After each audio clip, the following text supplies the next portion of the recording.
Looks like it's time for Lantern Rite again. Let's find some time to visit Liyue Harbor. Split the bamboo in the morning, dry it till night. Shape and bend it nice and tight. Cross the strands to form a pattern, coat in silk, and you have a lantern. That's how you remember how to make a show lantern. Did you get all that, Chi-Chi? Morning, split bamboo, traveler. Then get silk, make paimon.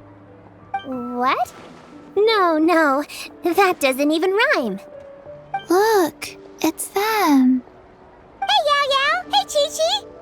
Whoa, traveler! Paimon, you're here! Happy Lantern Rite! What you up to?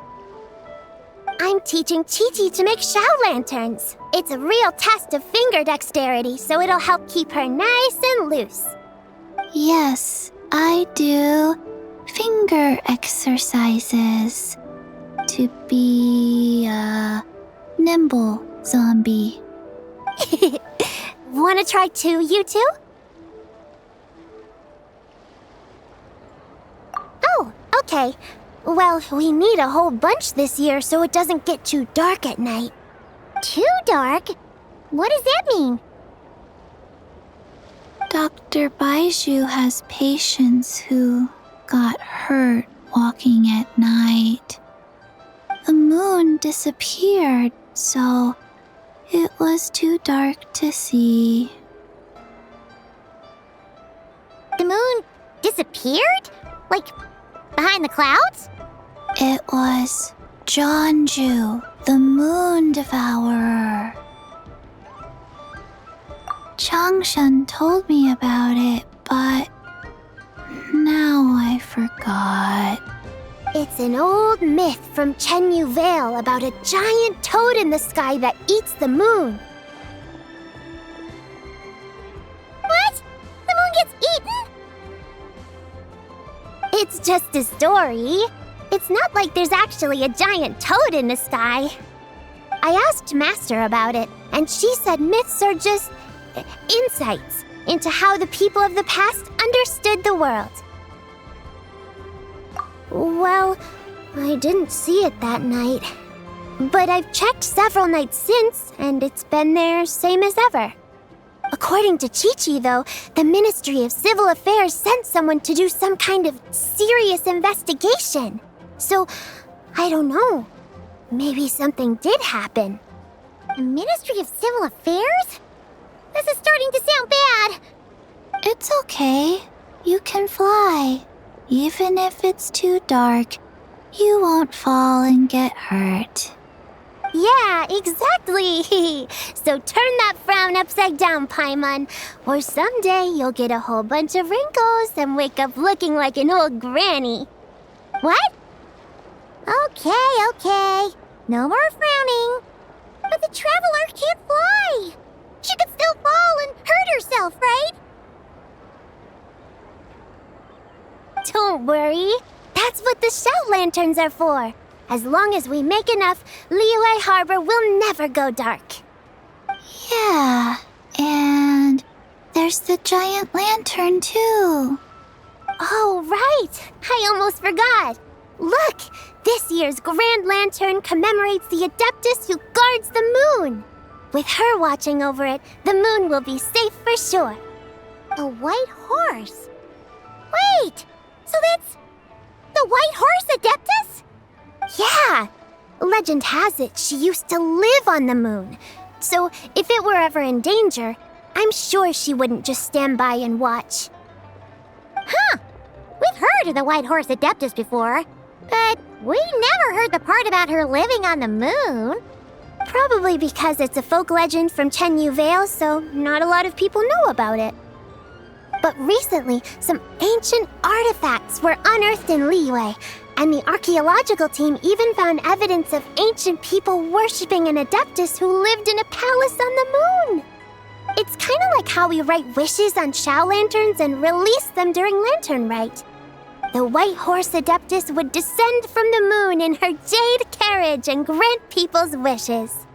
Ooh! When did that happen? She sounds different from the other Adepti in Liyue.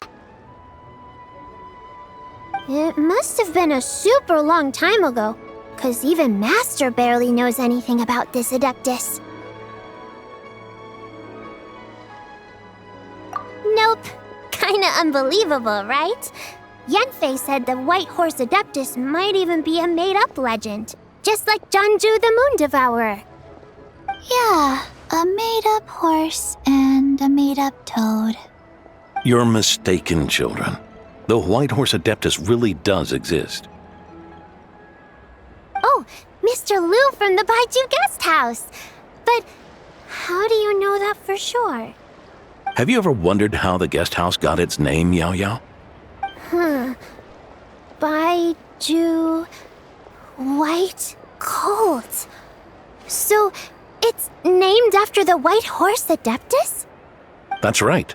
And that's because one of my ancestors was once blessed by the White Horse Adeptus. Wait, really? Tell us more! Tell us more! It was a long, long time ago, when this ancestor of mine was still a young girl. She was out gathering herbs and accidentally fell off a cliff, but the White Horse Adeptus rescued her. Oh, that's it? Paimon was expecting something a bit more... special? We've heard a whole bunch of stories like that before. Patience, young one. Let me finish. After the White Horse Adeptus saved my ancestor, she told her a story about the moon and the ancient kingdom of Langan. My ancestor was so captivated that she completely lost track of time. So much so, in fact, that when she returned to her village, she found nothing but a desolate ruin in its place. It was as if, without her knowledge, countless years had passed in the mortal world. Huh? The most extraordinary part of all is that it turned out to be a dream. When she woke up, she found herself at the bottom of the cliff, right where she had fallen. Other than her medicine basket, now filled to the brim with rare herbs, it was as if nothing had happened, until out of nowhere, a horse's whinny echoed through the air, and when she looked up, she saw a pristine white horse leaping over the cliff. A white horse leaping over the cliff? Wow, that sure is a crazy story. But now, it's starting to sound a bit too far-fetched. Another skeptic. You sound just like my son. But I know it's true. Ancestral records don't lie. Wait, so your son doesn't believe it happened? Don't get me started. Not believing is one thing, but he even wants to change the name of our guest house. It's a disgrace, I tell you, a disgrace. Well, it was getting about time for him to take over the guest house. And what's the first thing he does? Starts going on about how the name doesn't attract enough customers and how we're losing business to Wangshu Inn. Can you believe that? As if Baiju Guest House and Wangshu Inn aren't miles apart from each other. Oh, what about something like the Geo Lord's Rest? Paimon bets that would get people through the doors. Geo Lord's Rest. I like that one. This isn't about getting people through the doors. This is about disrespecting our ancestors. Oh, White Horse Adeptus, my wish is this. Let your divine power be known. Teach my foolish son the error of his ways. Paimon wants to learn more about this Adeptus. Hey, maybe we should ask Zhongli. Good idea! Mr. Zhongli is super knowledgeable. He can answer questions even Master has no clue about. Yeah, we just saw him having tea at third round knockout. Alright, then that's our next stop. Chi-Chi and I are gonna keep making Shao lanterns. Careful on the road! Goodbye, Paimon. Goodbye, traveler.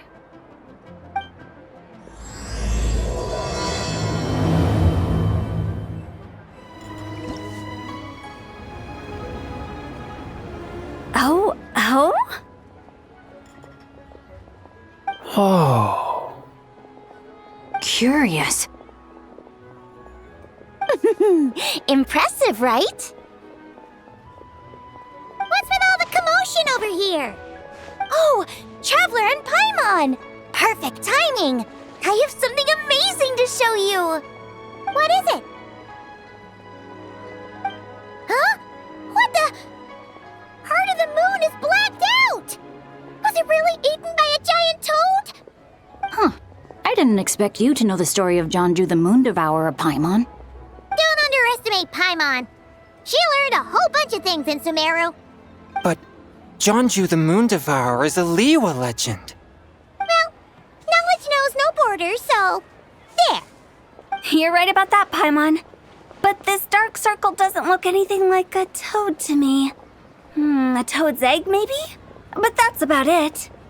Oh, wait, Traveler! You've been in Nodcry, right? The people there worship the moon goddess. So you should know what's going on here. Really? Not even in a place where people worship the moon? Oh yeah! Master told me that the tale of Jianzhu, the Moon Devourer, was how ancient people explained a certain celestial phenomenon. But what is it exactly? Some kind of omen of disaster? How so? Oh, but in this picture, the moon is being covered from the center. So this can't be a normal eclipse. Then it's still an omen of some impending calamity? We never said that! Ugh, some crazy customer left it at the restaurant. Just thinking about it gives me the chills. Attention, everyone! As the auspicious festival season approaches, I have an announcement to make. I, Lu Xiong, am on the verge of becoming one of the most renowned archaeologists in all of Liyue Harbor. No, scratch that, in all of Tibet. Even though I never trained at a prestigious academy, I've still managed to dig up tons of treasures. And I understand practically a whole dictionary's worth of big words, too. Like my pops always says, no pain, no gain. And I haven't had it easy, that's for sure. So, it's definitely my turn to make a name for myself. What's the deal with her? No idea. Maybe she ate a bad batch of perch stew? What? You don't believe me? I'm telling you, I dug up treasures from the ancient nation of Longan. I even got a picture of Jonju devouring the moon. Longan? Jonju? What is she even talking about? Sounds like she's a few perches short of a stew, if you know what I mean. So what if blackback perch stew is my favorite? Stop talking about me like I'm not here. Whoa, what are you doing? You're just a stupid, ignorant man, and I'm gonna kill you. Young lady, you need to calm down. What? So you're looking down on me now too? How about I take you both out then? How does that sound? This is a place for dining. If you wish to take me out, you'll have to do it elsewhere. Don't act like you're better than me. Do you know who I am? I'm about to be the most famous archaeologist in all of Liyue. No, Tibet! Show me some respect. It's respect you want? Very well. For the sake of the other customers, we'll do this your way.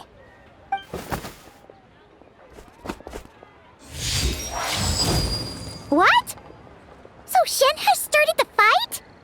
She had no choice. The woman pulled a shovel out of nowhere and started going crazy, flipping tables left and right. She even injured 2 other customers. Shenna did what she had to do to restrain her, then took her to the Ministry of Civil Affairs. Thank goodness Aunt Shenhe was there. Or who knows what might have happened. Yeah. I started cleaning up after all the commotion, and that's when I found this photo. I thought it might be the one she dropped, so I rushed over to show someone. She said she took a photo of Jonju the Moon Devourer. This must be it. Can we really trust what she said, though? Clearly, something is going on with her. Paimon's got a point. It sounds like she wasn't acting right at all. How do we know she wasn't possessed by some kind of evil spirit? Aunt Shenhe would have noticed if she was possessed. All right. But what about the part about Long Gone and the treasure she found? What about it? What if she raided a tomb and dug up some super special relic, then got herself haunted by an ancient ghost? One so powerful that even Miss Shenhe couldn't sense its presence. Your imagination is something else, Hu Tao. Why would an ancient ghost come to Wanmin restaurant, huh? To eat my blackback perch stew? Hey, it could happen. I'd want to eat your food if I was a ghost. Wait a second. She mentioned the ancient nation of Longon, right? Paimon's heard that somewhere before. You know what? My brother mentioned that some ancient artifacts were unearthed in Liyue recently. Mostly colored glass, fine jade, and bronze relics. Some of the text inscribed on them has already been deciphered. There were some poetic verses, but the word long gone popped up as well. So, does that mean this Longon place is real? Still, Paimon knows we've heard the name somewhere before. Do you remember, Traveler? Right! His ancestor heard about it from the White Horse Adeptus. The White Horse Adeptus? Oh, so you must have been to see the giant lantern already. Yep. And it turns out that the White Horse Adeptus is super mysterious, too. Even Madame Ping hasn't met her. Wait, I thought she was the gold-eyed Celadon mare of the 8 Adepts. That's just the interpretation you believe in, Hu Tao. There are other theories out there, too. The elders of Qingce Village believe that during the Archon War, a white horse leapt from a clear spring, transforming into an Adeptus who aided Rex Lapis in battle. In Chenyu Vale, some of the tribes take her to be the daughter of time and trace her deeds to an even earlier era. Yet in other ancient texts, including the relics I just mentioned, she appears as an emissary who listens to mortal wishes, bestowing the blessings of the heavens and moon upon the mortal realm, which is why we write our wishes on Shao lanterns. That's so complicated. So what's the verdict? Which version is the truth? I'm afraid there's no definitive answer to that. You two have been all over Tevat. Do you have an idea? Nope, sorry. We were actually on our way to ask Zhongli. He knows even more about this kind of stuff than us. Ah, looking for a consultant, huh? He's having tea with Miss Linlong. Shigu Antiques is hosting an exhibition tonight. An exhibition? For what? All those antiques Sing-Cho just mentioned. So if you head to the big ship docked in the harbor tonight, I'm sure you'll find him. So, where to next? How about we go to the Ministry of Civil Affairs to ask about the White Horse Adeptus? We might be able to find out more about the recent moon situation, too. If you're heading to the Ministry of Civil Affairs, could you give them this picture for me? Since it belongs to that customer, she deserves to get it back at least. It might even help the Ministry with their investigation. Ha! All right! We're off! Oh, wait! I almost forgot! Happy Lantern Rite! Come have a meal with us when you're free. We'll be there, or we'll be... square.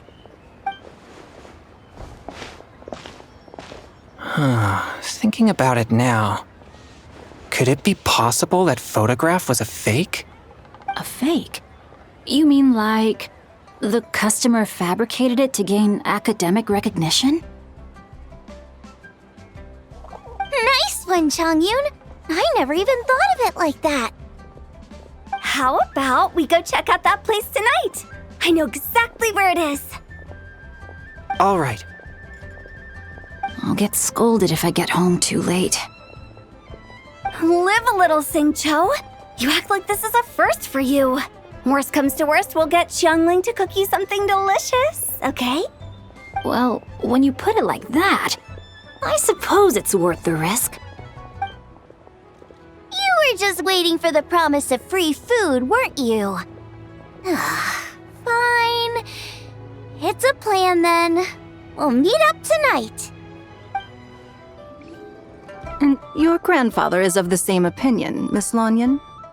Yes. On Lantern Rite, the moon shall go dark. That's what the signs are indicating.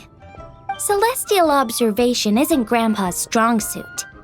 But he discussed it with several other elders from our clan, and their conclusion was the same.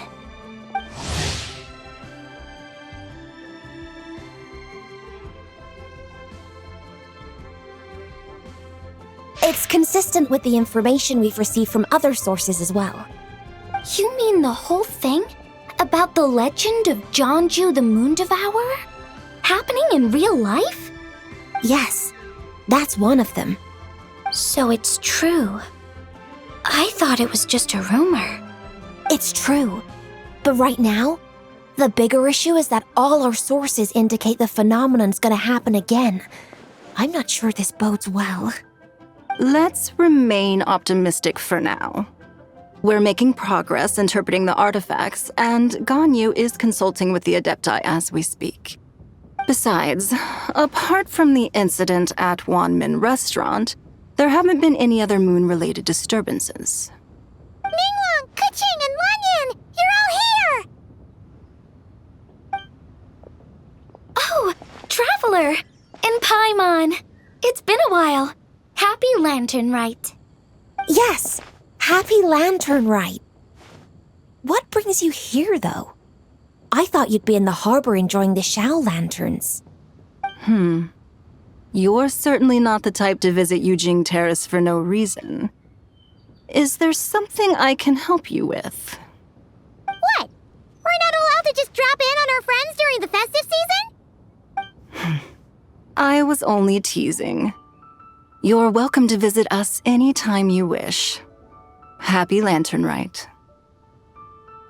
Oh, and about all the moon business you were just talking about? We have something to show you. Here, take a look! Whoa! Something really did take a chunk out of the moon. Someone managed to capture a picture of it.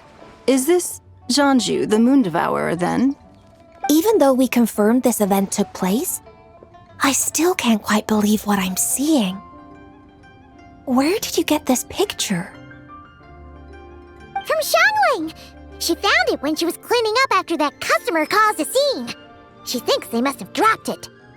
Wait, is this Chawang Terrace?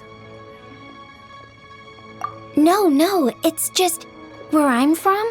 It said that Chawang Terrace was where the ancient people of Chenyu Vale communicated with the heavens. And in this picture, the moon happens to be right above Chawang Terrace. I was just surprised, that's all. It's probably just a coincidence. That's interesting because the ancient people of Chenyu Vale migrated there from the chasm area. The chasm? So, that place is involved too? According to our investigation, that customer you just mentioned, Lu Xiangxiang, her father and grandfather are merchants in Liyue Harbor, and her mother and grandmother grow tea in Chaoying Village. A few days ago, she left her home in Chaoying Village to join a civilian archaeological team funded by Hoishan Hall, and ended up excavating some artifacts in the chasm area. These artifacts were then entrusted to Shigu Antiques and are set to be featured in an upcoming exhibition. Then, of course, the incident at Wanmin Restaurant occurred. We suspect something happened during the excavation that left her with quite the shock. And now, it seems like she also went to Chawang Terrace and took that picture of the moon disappearing. The chasm? Chawang Terrace? Things are getting pretty complicated. She's not in a good mental state, so we took her to Boo Boo Pharmacy to get some help. Why don't you come with me to check up on her? At this point, you seem invested in this case too. Then let's head there now.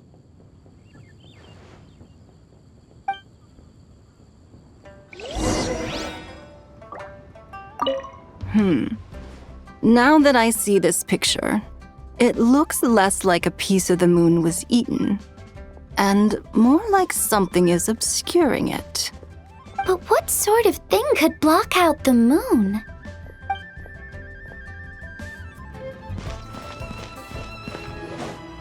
Ah, Lady Yuheng. Oh, and the Traveler and Paimon are here as well. What a pleasant surprise. Happy Lantern Rite. I hope we're not interrupting, Dr. Baiju. Not at all. I assume you're here to see the patient? Unless it's urgent, however, it would be best not to disturb her rest. It's quite unstable.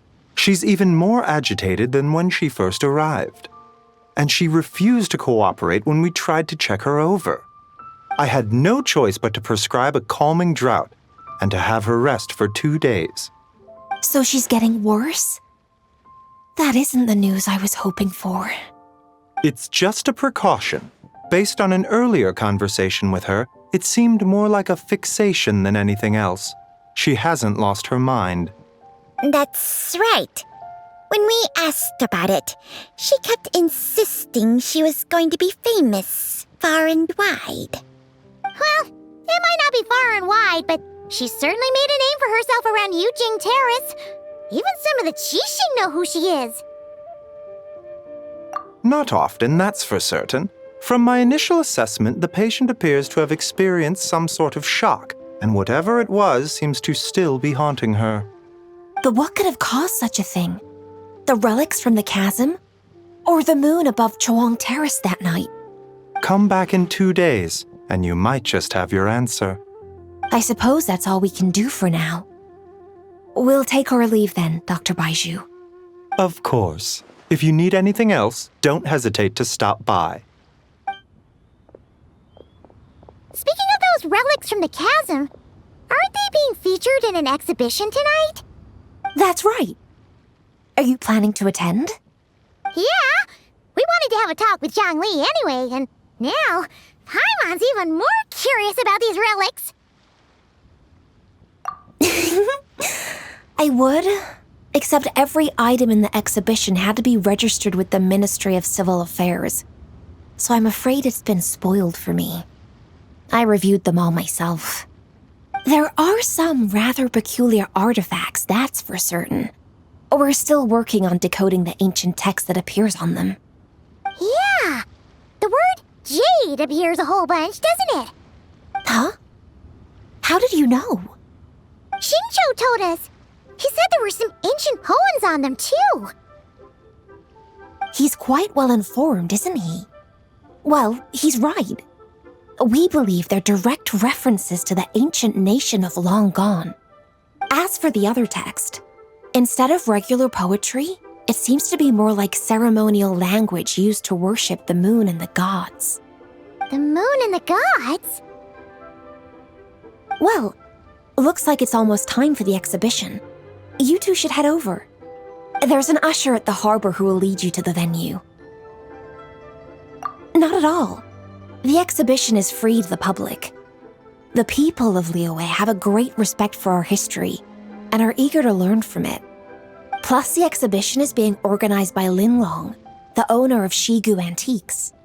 As far as I know, it's been a long-time goal of hers to hold a cultural exhibition of this scale, where people can learn all sorts of information about the past. Guess we're in for a real treat tonight, then. Yes, have a great time. There's still more artifact decoding work I need to finish, so we'll have to part ways here. After seeing the picture you brought, there's a few ideas I'd like to follow up on. You're hard at work even during festival season? Huh. You haven't changed one bit, Keqing. I'm simply fulfilling the responsibilities of my position. That's all. All right, I should get going. See you later. Well, guess we should head over to the harbor and find that usher.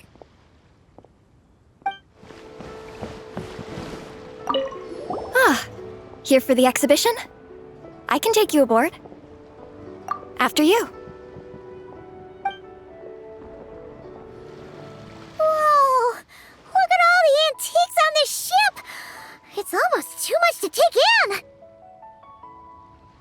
Greetings.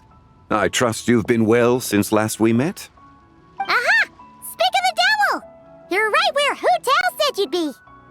Ah, so Director Hu gave me away, did she? Don't act like you're up to some super secret business. We know you just do whatever you feel like.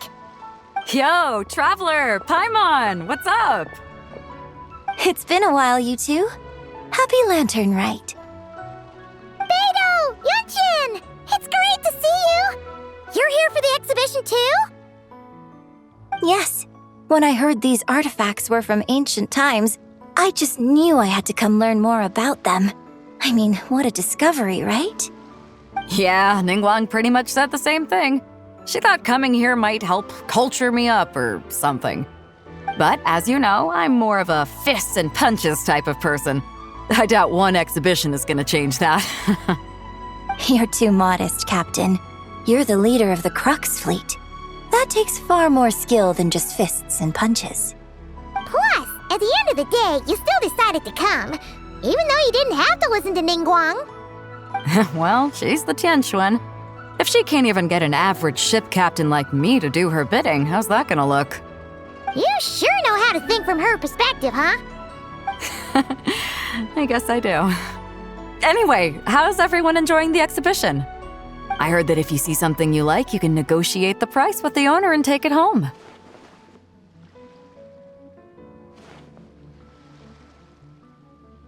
Wait, so we can buy this stuff? Indeed. Although Shigu Antiques is hosting this exhibition, many of the items come from private collectors. As long as both parties reach an agreement, you can make an offer of mora or an equivalent trade. Well, shall we continue our conversation as we look around? Let's go! Paimon's super curious about all this stuff. Whoa, look at this painting! There's a huge toad on it. Could it be... Huh, this material is quite unusual. It doesn't look like paper, more like silk or some other kind of fabric. Yeah, I was thinking the same thing.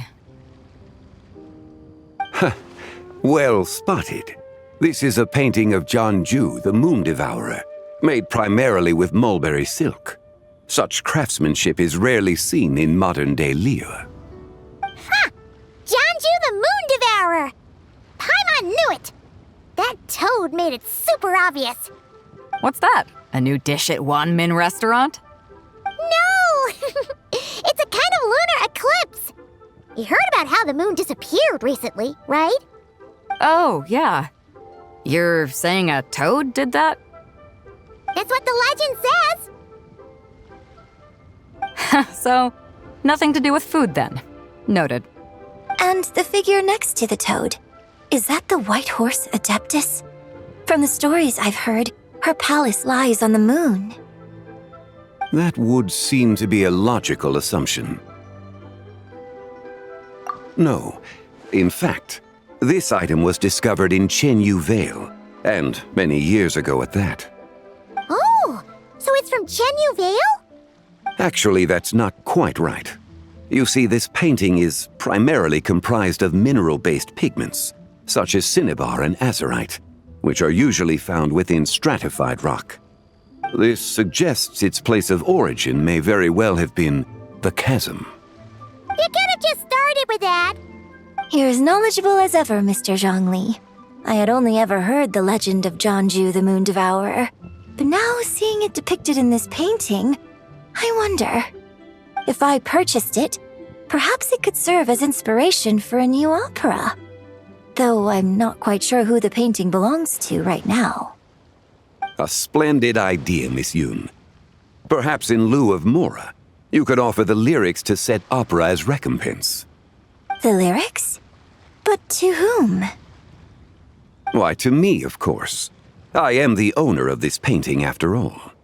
Wait, so you're one of the private collectors of the exhibition? No wonder you knew so much about the painting. But lyrics in exchange for a precious antique? My work could never possibly be of equal value. I don't know about that. I'm not much of a scholar, but even I know your operas are in a league of their own. An astute observation, Captain Beto. In my possession, this painting is nothing but a lifeless artifact. In your hands, however, it could be transformed into a new piece of art entirely. Quite the worthy exchange, no? But I'm not sure when I'll be able to finish writing it. It certainly won't be ready this year. Allow me to be equally forthright, Miss Yoon. This silk painting is merely a copy I made of the original work. There is no need for such concern over its value. Huh? So it's a fake? I had no idea you were such a skilled artist, Mr. Zhongli. I pride myself on having some knowledge of antiques, but I didn't notice anything that would point to it being a replica. You never cease to amaze me, Mr. Zhongli. You flatter me. All that said, Miss Yoon, you must accept. Truly, I insist. Huh. He's gone from handing out fake Mora to fake paintings now, huh? Your kindness is impossible to refuse, Mr. Zhongli. Rest assured, I'll be sure to return the favor. I shall look forward to it. Man, that was quite the find. I should buy something too, if only so I can show it off to Ningguang. Let's keep going and see what we can find. Wow, this bronze war chariot is really something. It must have quite the story behind it. I've never seen anything like it before. Do you know what this is, Zhongli? Ah, I heard from Miss Linlong that a carriage made of Celadon jade was unearthed in the chasm. A copper canopy, a body adorned with flowing clouds and geometric patterns. Yes, this must be the one. A precious piece indeed. This thing's gotta be thousands of years old, right? Crazy to think people back then were capable of such intricate metalwork. Too often, we view the past and future through the lens of the present. Objects that fascinated us as children seem crude later in life. And that's only after a few decades or so of separation. If one were to stretch time across hundreds or thousands of years, one might discover that time is not always a force that pushes things forward. It would seem the people of that era managed to create a remarkable civilization in their own right. Makes me want to get my hands on this even more. Ningguang's gonna be so jealous, don't you think? Has this war chariot caught your eye, Captain Beto? Oh, you must be Linlong from Shigu Antiques. Nice to meet you. This exhibition has been amazing so far. Well, that's all thanks to supportive patrons like you and Mr. Zhongli, of course. As for this war chariot, it was discovered by an archaeological team sponsored by Hoishan Hall. The price comes in at 90 million Mora. How much? 90 million? Woo, looks like my eyes were a bit too big for my wallet. Quite a bargain. A bargain?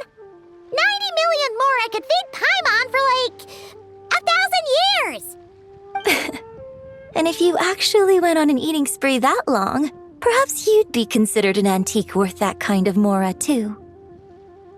What, 90 million? Nuh-uh! Paimon's worth way more than that! Well, if Mr. Zhongli thinks it's a good deal, I'm sure it's worth it. Beto's putting way too much faith in Zhongli. What if he's only here to drive up sales? I'll take the chariot, Miss Linlong. Someone will come by with the payment. Quite the discerning eye you have, Captain. After the exhibition ends, I'll have someone deliver it to the Alcor. Actually, could you send it straight to Yujing Terrace? I'd like for the Tianquan to see the proof of my discerning eye for herself. Understood. Great! Yunjin and I both found something. What about you three? Want to keep perusing? And don't worry about the Mora, it's all on me. Nobody's going home empty-handed tonight. I appreciate your kindness, Captain, but I'm afraid I have some private matters to discuss with Miss Linlong. In that case, don't let us keep you, Mr. Zhongli. Right this way. Traveler, Paimon, Perhaps you would like to accompany me. What? So you can show us another bargain antique that's so far out of our price range it's not even funny?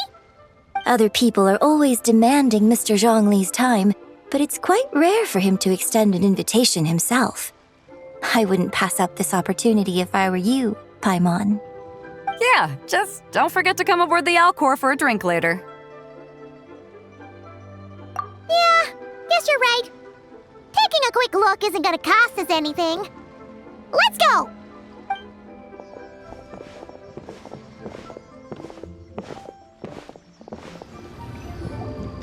These are all the jade pieces that were found, Mr. Zhongli.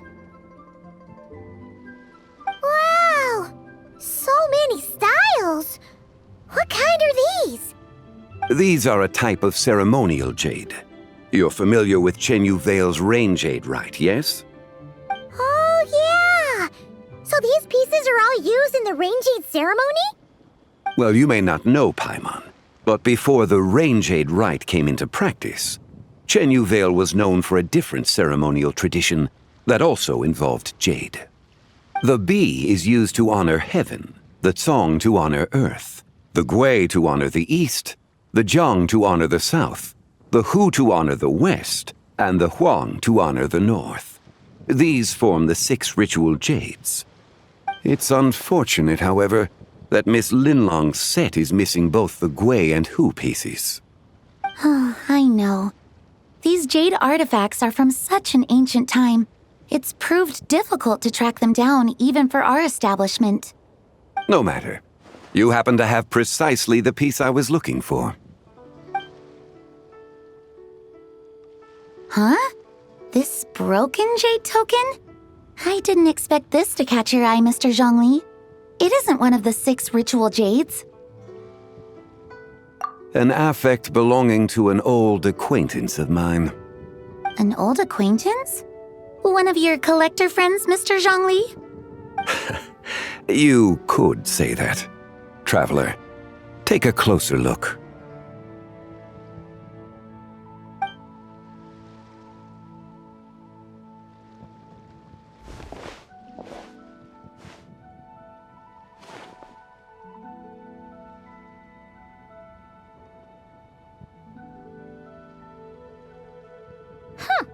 It doesn't look all that special to Paimon.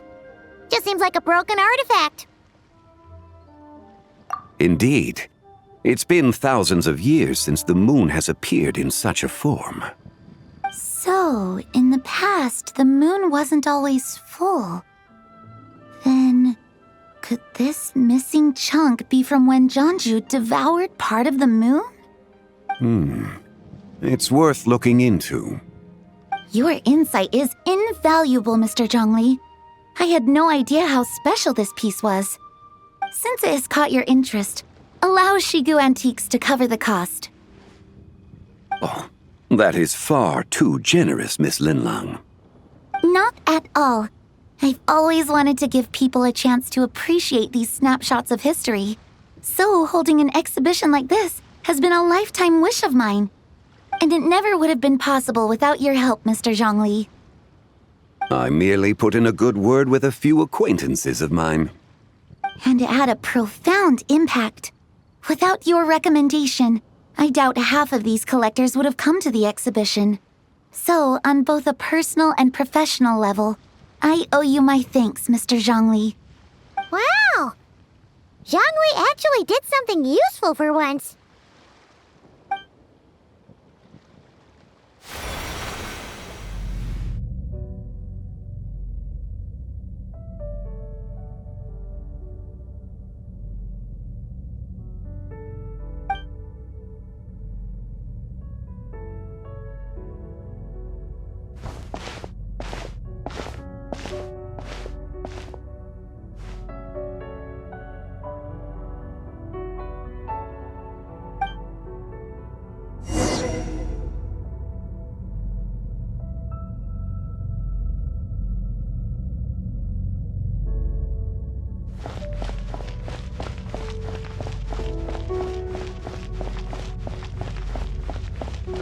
Three, 5, 7.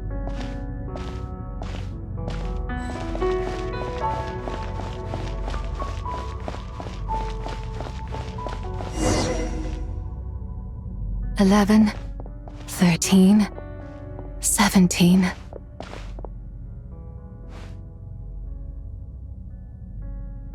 $19, 23, 29.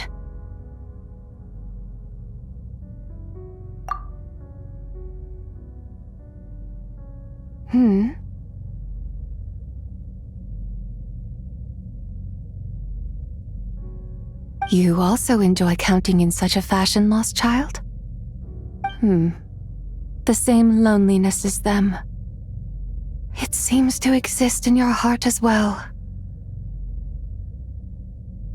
Me? I'm sorry, I don't remember. The shadow of the moon? Or a dream of time? I'm sorry, no one has asked me such things before. I've been here for so long. There is much I have forgotten. I know nothing of your arrival. All I know is the longing in people's hearts. Yet, I sense the moonlight's guidance within you, child. Perhaps that is what brought you here. You seem confused. Perhaps I can help in some way. The path home is... that direction. I believe someone told me that before. But I was never able to reach the end. You should take a look. No need. It would seem... my time has already run out. Farewell. May the moonlight ever shine upon you.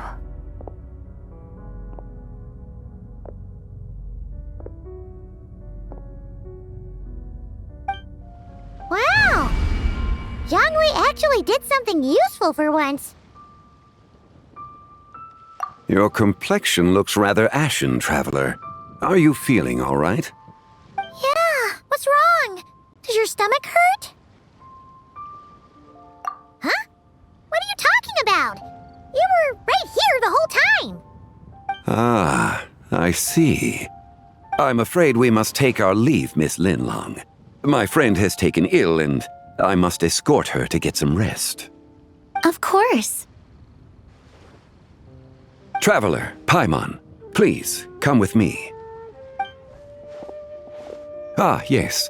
Regarding the payment for the Jade Token. Charge the expense to the Wangsheng Funeral Parlor if you would.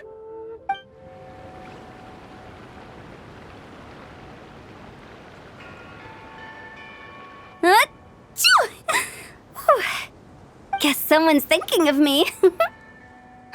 But this late at night?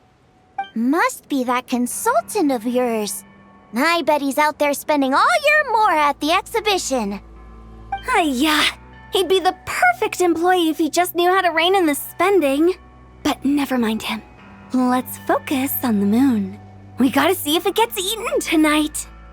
I don't think it's going to happen. We've been out here all night and the moon's the same as ever.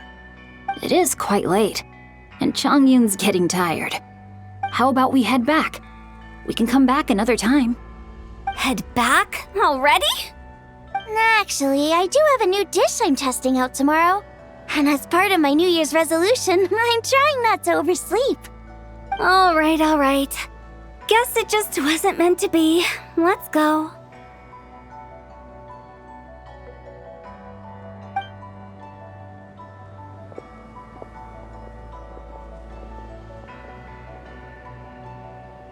When the sun's out, bathe in sunlight.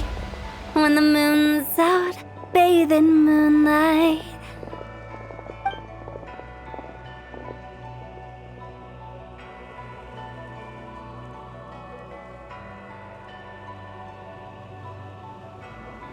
Wait, aren't we going to rest? Why did you bring us here? Because I imagine the Traveler would like to know what just happened to her. Oh, right. Paimon's confused, though. She could have sworn you were there here the whole time. Oh, how is that possible? It sounds like her spirit formed an inexplicable connection with the being in that space. Ah, you suspected from the beginning, didn't you? Indeed, the being you met is the fabled White Horse Adeptus, and the original owner of this jade token. Her name is Zibai. Wait, does that mean she's inside this token?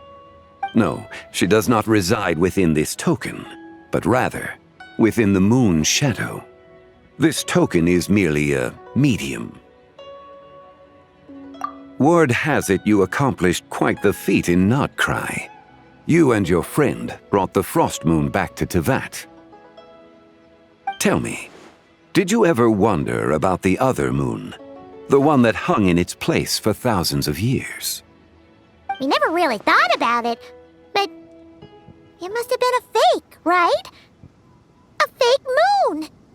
Indeed, it was false. Its true nature, nothing but a projection of the moon. It also happens to be the prison that confines Zibai to this day. Wait, the White Horse Adeptus is trapped inside that projection? Then we need to rescue her! But the moon in the sky right now is the real one, right? Where did the fake moon go? And why can't Paimon see it? With the return of the true moon, the shadow naturally lost its place in the heavens. Now, it is disintegrating bit by bit. It's a process that comes and goes. When it occurs, it looks like the moon is being obscured by a black shadow. But when it stops, the shadow disappears and becomes invisible to the eye. So, you're saying there's an invisible fake moon blocking the real moon right now? Indeed. Okay, this is not what Paimon was expecting. My hypothesis is that people's wishes could be what trigger the periods of disintegration. After all, when you experienced that episode just now, it was precisely when Miss Linlong spoke of her own wish. Wait, is that because the White Horse Adeptus answers people's wishes? The legend must be true then. So, that means the more wishes we make, the faster the fake moon will disintegrate, right? Then it won't be long before the White Horse Adeptus is free! Quite the contrary. After countless years trapped inside, the two have merged into one. When the moon's shadow is gone, Zibai will cease to exist in this world. Oh no! So, by bringing the moon back, we actually hurt the White Horse Adeptus? Do not burden yourself with such thoughts. Because of your actions, a promising opportunity has presented itself to us. Let us not forget, what is crumbling is also precisely that which imprisons her. Yes, and that is why I invited you here tonight. Your connection to that broken jade token confirms that you can do what I envision. However, while I had hoped to receive your assistance, this matter could have significant ramifications. I must admit a certain reluctance to implicate you in more of Tevat's secrets. Often, the deeper one's knowledge of such matters, the harder it becomes to extricate oneself from them. You are someone who once traveled through the boundless sea of stars. I cannot help but wonder, perhaps it is wrong for your fate to become too entangled with the fate of any one world. Such is your conviction, then. Since journeying beyond Liyue, you have had ample time to reflect on these matters, it would seem. Very well. The first secret I must reveal is that Zibai has long since passed away. The being within the Shadow Moon is merely one of the 3 deadly selves she severed before her death. Wait, the White Horse Adeptus is dead? Weren't you supposed to tell us how to fix this? Now it just seems even more impossible! Please, remain calm, Paimon, and allow me to explain. The 3 deadly selves is a practice used by those engaged in spiritual cultivation. The intent is to sever the 3 vice-laden mortal selves to reveal one's true, pure self beneath. However, Zebai's 3 selves are more complicated in nature. Because in the moment before her death, someone preserved the shattered essence of her soul and placed the fragments within her 3 deadly selves. If we retrieve the 3 fragments of her soul, there is a chance we can restore her presence in the mortal realm. So that means we can bring her back to life? Yes, provided we retrieve the fragments of her soul's essence from the 3 deadly selves. Indeed, the being you encountered was Zebai's first deadly self, Ziju. After Zebai's death, she ascended to the heavens and became one with the Shadow Moon. The essence that resides within her is a heavenly soul, also known as Taiguang. Thus, this self is the closest to Zebai's true nature.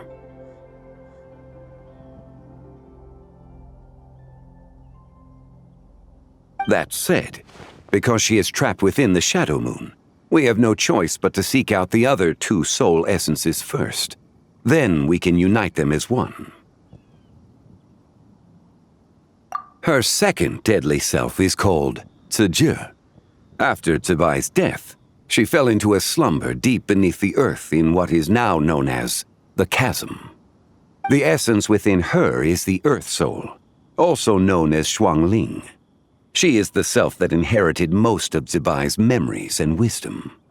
The chasm? So, do we have to go there to find her? That won't be necessary. I sensed her presence on the jade carriage from earlier, the one at the exhibition. It's possible the return of the Frost Moon awakened her, and she emerged from the chasm alongside that batch of ancient artifacts. Wait! That must be why you agreed to help with the exhibition! To investigate the artifacts! Indeed. So in truth, Miss Linlong was the one who helped me. The third deadly self is Zichao. The essence within her is the human soul, also known as Yojing, Zebai's shade. Thus she is the most free-spirited among the 3. She lent me her aid during the Archon War 1,000 years ago. But later, as her powers waned, she retreated into the mountains. I imagine finding Zichao should prove the most troublesome, so I shall take it upon myself to track her down. So, we need to find the second deadly self, right? But where do we even start? Locating her should not prove difficult. In life, Zebai was fond of mortals, and as the self who inherited most of her memories and wisdom, Ziju should be the same.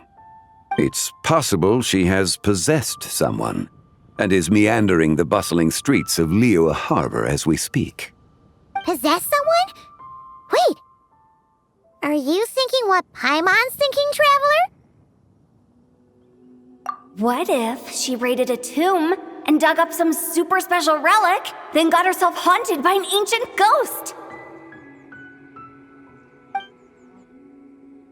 Exactly! Lu Xingxiang! It seems you have a lead in mind already. She could still be at Boo Boo Pharmacy. She was super agitated when she first got there, so Baishu gave her some calming medicine and told us to come back in 2 days. Do you think it could be her, Zhengli? It's quite possible. The deadly selves are impure beings that can easily influence mortal minds. A sound plan. Well, I should get started on my own investigation then. But you're leaving already? I must. Zichao went into hiding after the Archon War. If I am to have any success tracking her down, and there's no guarantee, I should start sooner rather than later. But there's still so much you haven't told us! Like, who the White Horse Adeptus actually is, and how she died in the first place! Not to mention who it was that preserved the fragments of her soul. Should our endeavor prove successful, then naturally those answers will follow. If not, speaking of them would be rather meaningless. Aw. It would seem that this is a question you are unwilling to set aside. Very well. I shall tell you. It was the Avatar of Time. Ah, so you know of her existence. The ruler of time saved her soul. Indeed. Preserving what remained of Zibai's soul in the moment before her death. Only the power of time could be capable of such a thing. However, there is no telling what effect it has had on the three deadly selves. In other words, you must exercise caution when seeking out Zuje. On the night of Lantern Rite, countless Shao lanterns, and the wishes written upon them, will be released into the sky. I estimate that this event will trigger the Shadow Moon's collapse. When that happens, the cage that confines the first deadly self will open. That is our moment to act, but also the moment where all could be lost. For if we fail to retrieve the other two soul fragments in time, Zibai's resurrection is hopeless. As I mentioned before, the answers to your remaining questions should come in time, providing our efforts bear fruit. Let us hope that all proceeds smoothly in the days to come.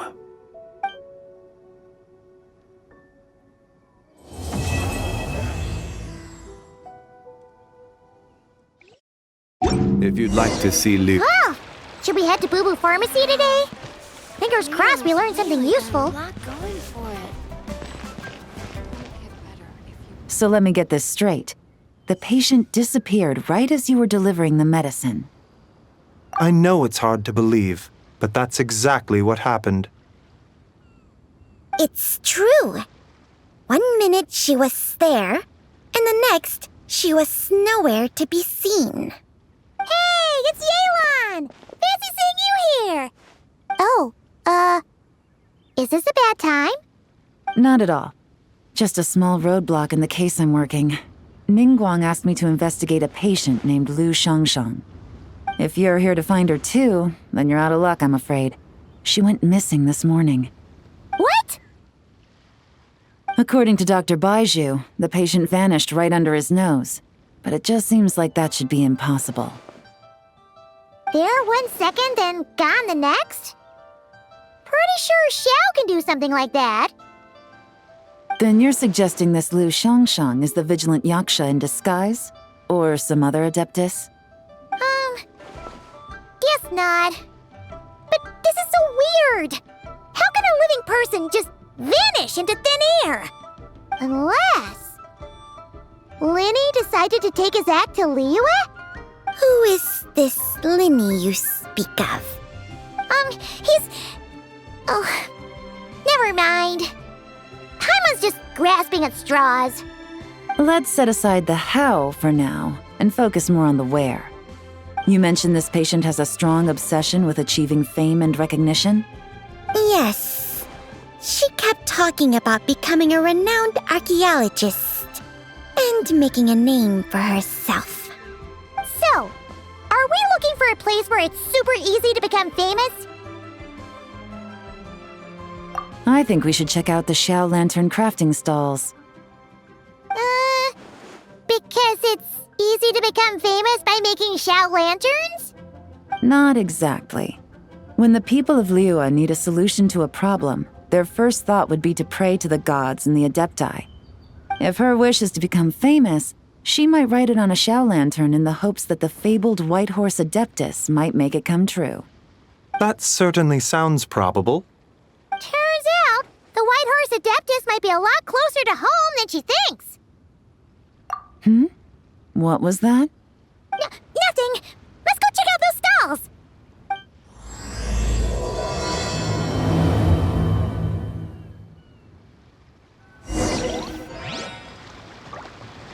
Is it possible I was just imagining things? But I saw it too. We can't both have been imagining it. Please, show me.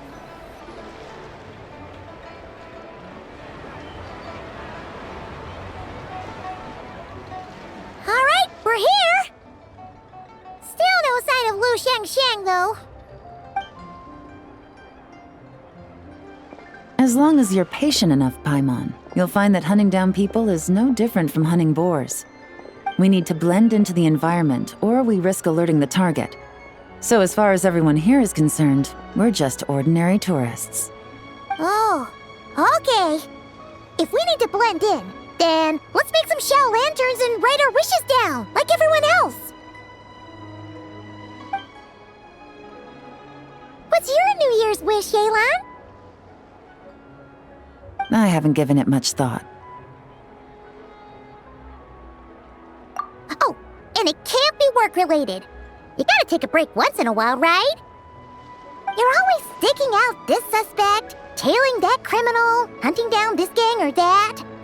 Which is super amazing and all, but it's gotta be exhausting. Really getting into this, huh? You said to blend in, right? Come on! It's all part of the act! So you gotta think of something! Then, I suppose, it'd be to go traveling, the next time I get the chance. Traveling? That's our bread and butter! Wanna join us? Thanks for the offer, but my desk is piled high with reports on your exploits, and that's not quite the kind of traveling I had in mind. I was thinking more the lie down and do absolutely nothing kind of travel. Ah, something a bit more easy and breezy, right?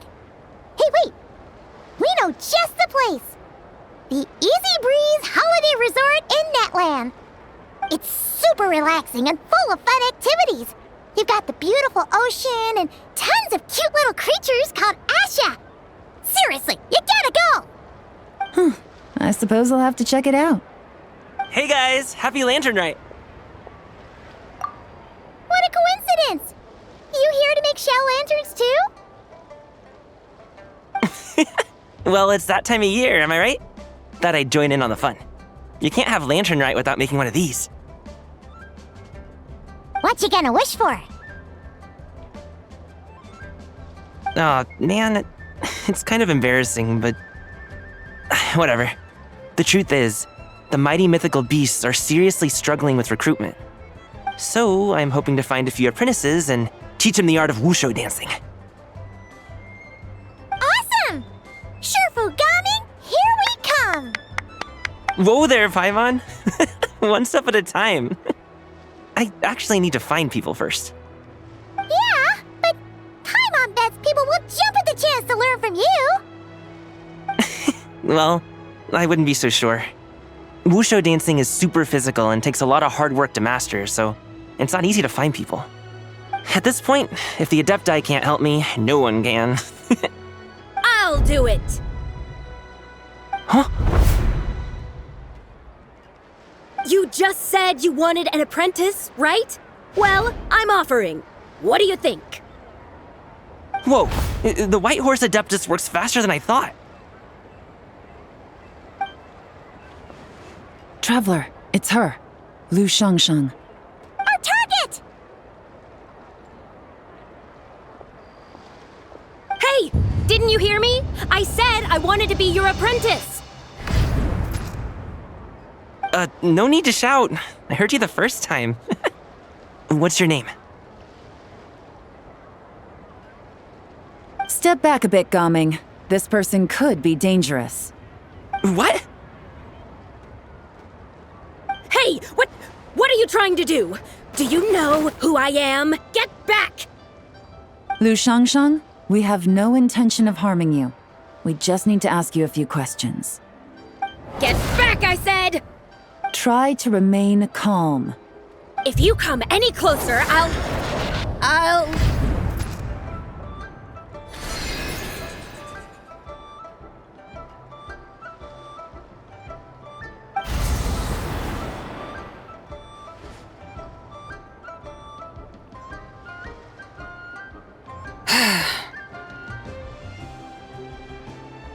Little wisp of a being. How Are you able to see me?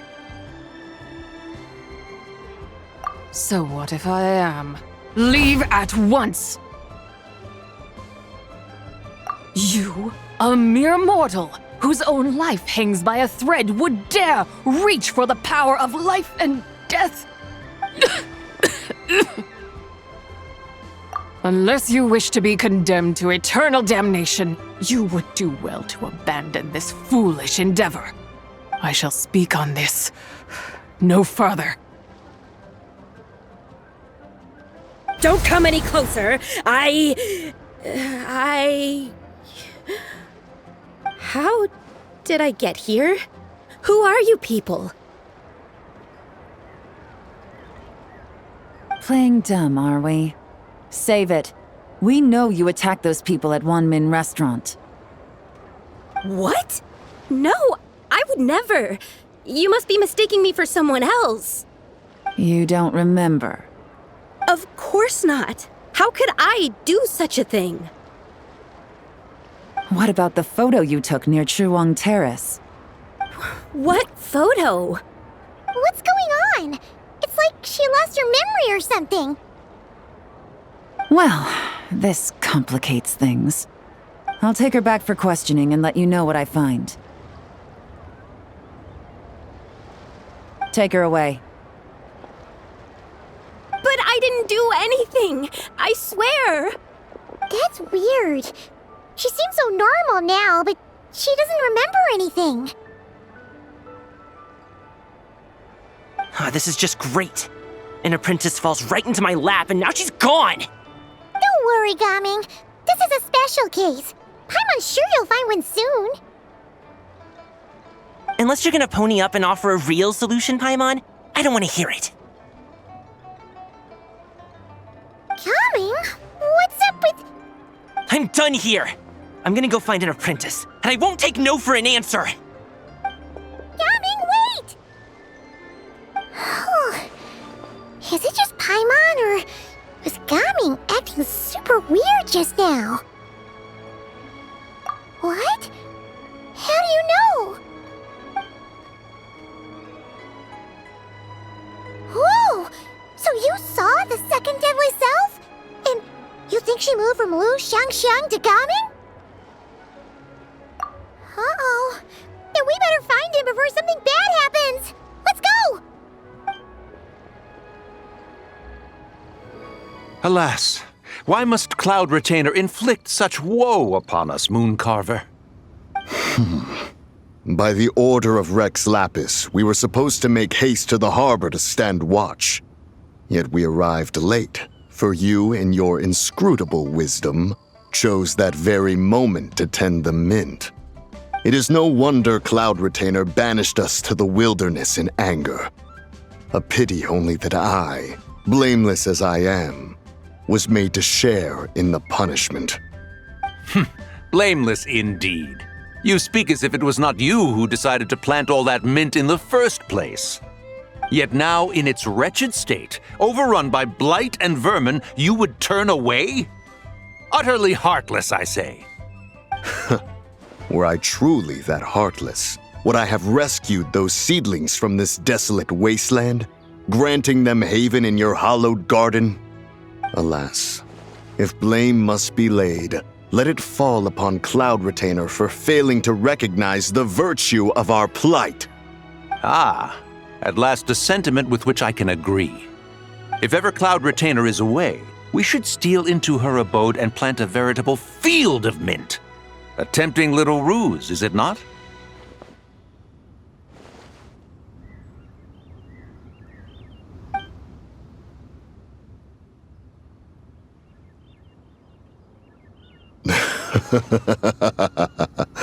Positively ingenious. Please stop chasing us. Just let us go. Get back here! If you keep running, I'll kill you! Please, we don't know anything about wushu dancing. Just leave us alone. What? You think I'm not good enough to teach you?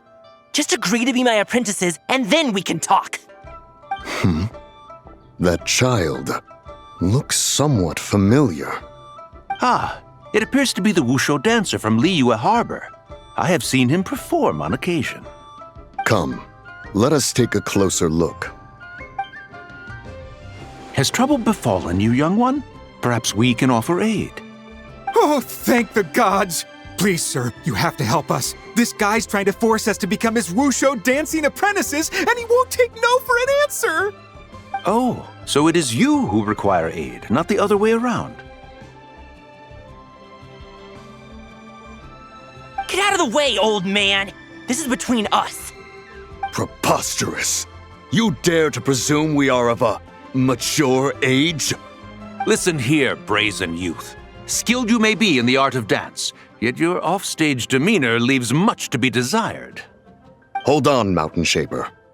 Something is amiss. Look closer. Huh. Indeed, he bears the mark of something unclean. It spells trouble. You there, depart at once. Hey! You drove off my recruits, old man! You'll just have to take their place, even if you're a bit on the decrepit side. Many years it has been since a being has dared speak to us in such a manner. Now let us see what evildoer has sought to use you as its puppet, young one. You two, you're Adepti! Does that strike fear in your soul? Whoa! Two Adepti recruits just fall right into my lap? That white horse sure knows how to grant a wish. Coming! Slow down! Wait for us! Jeez, take a hint, will you? I told you to stop following me! Traveler, Paimon, keep your distance from this youth. Evil has taken a hold of him. We know! It's one of the White Horse Adeptus' deadly selves! She's possessing Gaming! The White Horse Adeptus' deadly selves? Could it be that Rex Lapis called us to Liyue Harbor for this very reason? Hey! What are you two whispering about over there? Who's gonna be first apprentice and who's gonna be second? It doesn't matter! I'm not the kind of Sufu who plays favorites. Insolent spirit! Be gone from this child at once!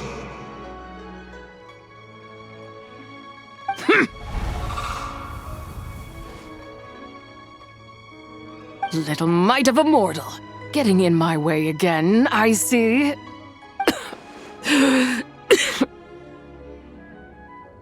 That is no concern of yours.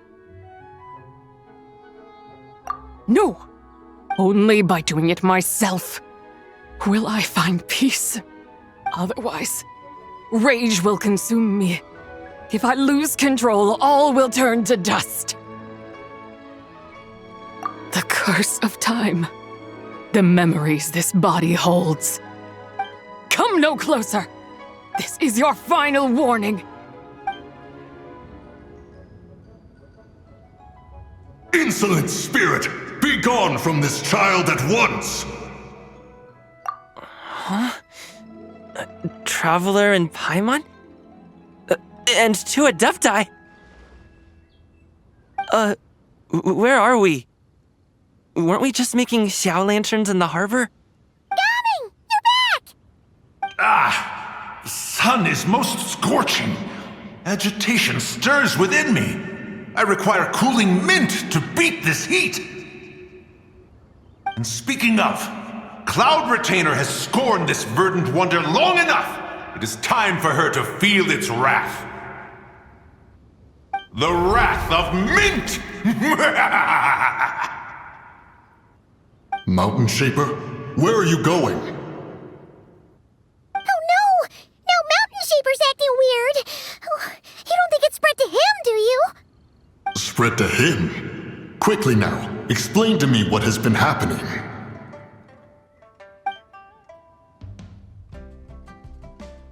What? Was I really that rude? Jeez, someone get my dad to throw a slipper at me. I'm so... Whoa! You okay, Gaming? He is fine. It is simply exhaustion. But to think Mountain Shaper would succumb to something like this, it is most unexpected.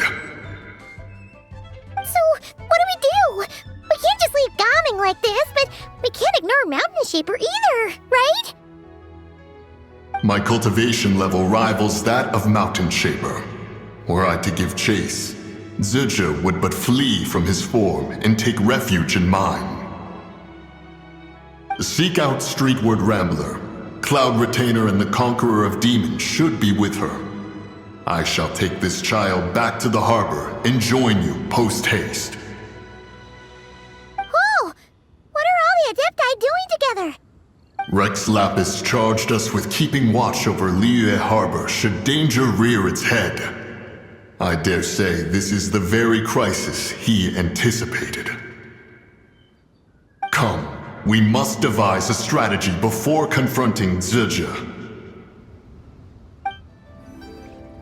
The White Horse Adeptus? You mean the mysterious white mare that aided Rex Lapis during the Archon War? Even if it's not her, there must be some connection. She always avoided us back then, and I never knew why. Rex Lapis's recent trip seems to be related to this person as well. Xianyun! Madam Ping! Xiao! Great! You're out here! Ah, Traveler. It has been quite some time. Oh, happy Lantern Rite, Paimon. You're as lively as I remember. I trust things have been well. Sorry, Madam Ping. No time to catch up. Something terrible has happened. What is it? Has Mountain Shaper gotten himself into trouble? Mooncarver is here with you, but he is not.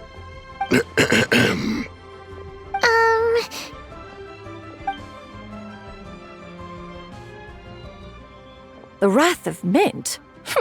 That old fool dares to utter such nonsense behind one's back.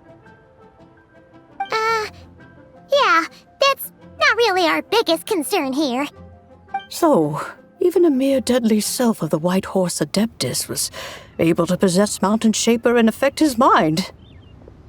No wonder Rex Lapis told us to gather here and await his orders. Mountain Shaper's cultivation is inadequate. He was caught unprepared. Were it one of us, Zizha would hardly have found a vessel quite so ready for the taking. Hey, that's not what you said earlier. Where is Mountain Shaper now? A question that hardly bears pondering. Obviously, he intends to plant mint in the vicinity of one's abode. Ah, then he poses no great threat. We might as well let him be. Once he fulfills his wish, it's possible that Zizha will relinquish him of her own volition. Your ulterior motive is most obvious, Mountain Shaper. You two hope for Mount Outsong to be covered in mint. One can see it clear as day. Not to mention, deadly selves are born of malevolent human desires, and naturally pose a great risk to the form and mind of all living beings. We cannot let this go unchecked. Let me handle it. I have relevant experience and know how to deal with such situations. One has no doubt of that. Yet your involvement would likely end in armed confrontation. In one's own estimation, the time for such measures has not yet come. Before his departure, Rex Lapis knew that Zizha was active in Liyue Harbor, yet told us only to wait. It would seem, then, that Rex Lapis did not believe extreme measures were warranted here. Yes, this is quite a peculiar case. After all, Zizha's possession does not seem to come with ill intent. It's more like she's guiding those she possesses to fulfill their own wishes. There is another matter of import, however.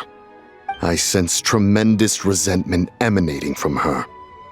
What could be its source to render her so unable to find peace? She was talking about the White Horse Adeptus memories, right? From what the Traveler said, it seemed like she was about to explode with rage. But why? With Rex Lapis away, if we wish to understand that which occurred in the past, we shall have to ask her directly. She also mentioned the Curse of Time. What could that be about? Perhaps erosion. Indeed. We are of the same mind. I heard that ancient clans in the mountains once regarded the White Horse Adeptus as the daughter of time. It seems there was some truth to that, after all. The daughter of time. Cursed by time? Time does not treat everyone equally. The longer you dwell in this world, the more it takes from you. Then what do we do? One has devised a solution. Based on what you have told us, it seems that Suja is in the habit of leaping to a different host when provoked.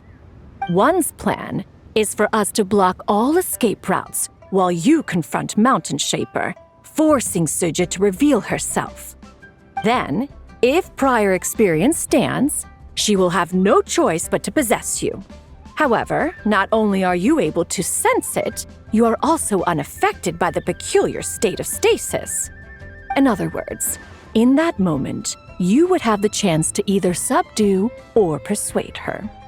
That is akin to walking straight into the lion's den. Allow me to go instead. Yeah! Isn't this plan a bit too risky? Why doesn't Paimon try first? After all, even if she got possessed, it's not like she would pose a danger to anyone. Paimon's wishes aren't all food-related, you know. One would not suggest this course of action if one had any such reservation. Time and again, the Traveler has proved immune to Suja's influence. Consider for a moment why that might be. Oh yeah! That's what the First Deadly Self told you, right? Perhaps your time in Nodcry left you with the blessing of the newborn moon goddess, Traveler. And this White Horse Adeptus clearly has a profound connection to the moon. Indeed.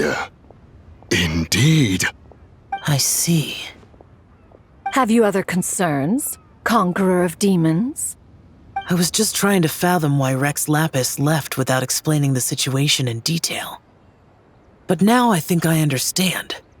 Rex Lapis entrusted this matter to the Traveler, which means in his estimation, the Traveler must be the key to its resolution. So I have no other concern. I trust Rex Lapis, and I trust you. Then we are all in agreement on proceeding with this plan? Very well. We should depart at once, lest we lose our chance. Let us see whether that old fool truly dares to face one's abode with Mint.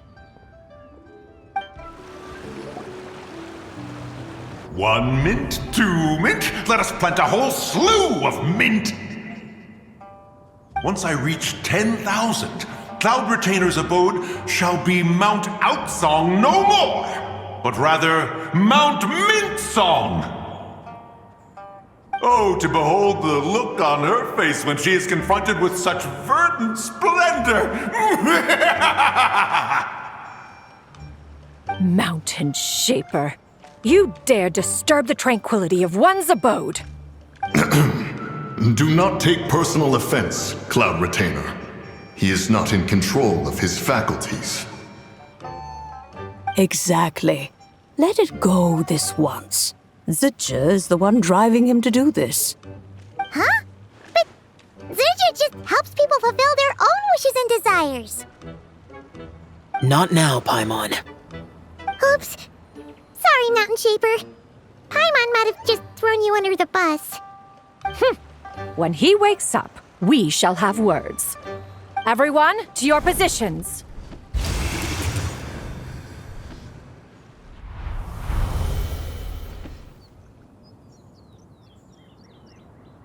Be careful. A pest? I must catch it! Again!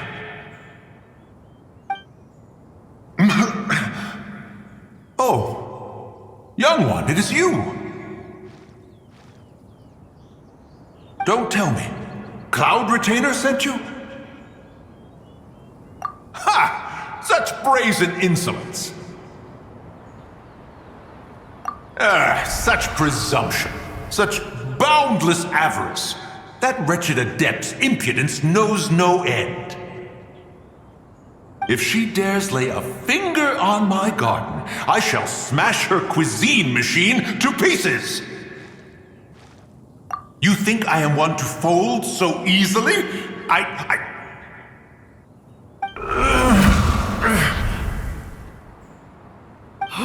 Insolent mortal! Time and again, you interfere in that which is beyond you. You make it exceedingly difficult to contain my rage. You have no conception of that which you seek. It is forbidden! You know nothing of my past. My warning was given. The cost entwined with this is beyond what you can bear. Stubborn mortal! You... Very well. If death is what you seek, who am I not to oblige? Come, let us see the extent of your resolve. Your wish is to behold the curse of time and the memories of this form? Then, let it be granted.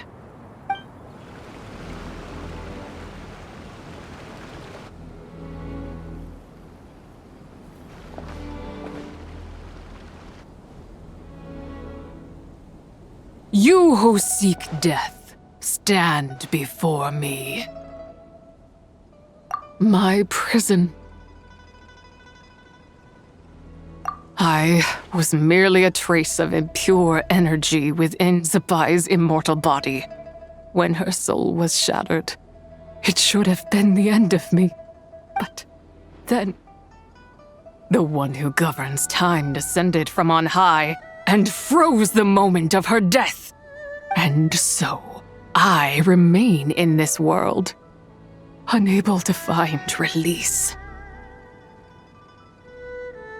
A mortal who knows of her existence and would dare to speak her name. Who are you? Help.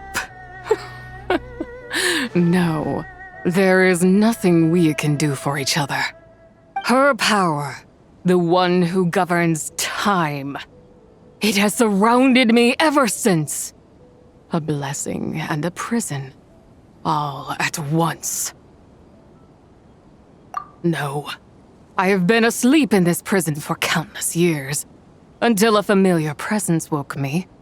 Then, through that mortal girl's eyes, I saw it. As pure and bright as ever, unchanged across the millennia. It was the moon. That place is called Chuang Terrace. Did later generations rebuild the altar in a new location? It looks just like the one used to honor Zapai.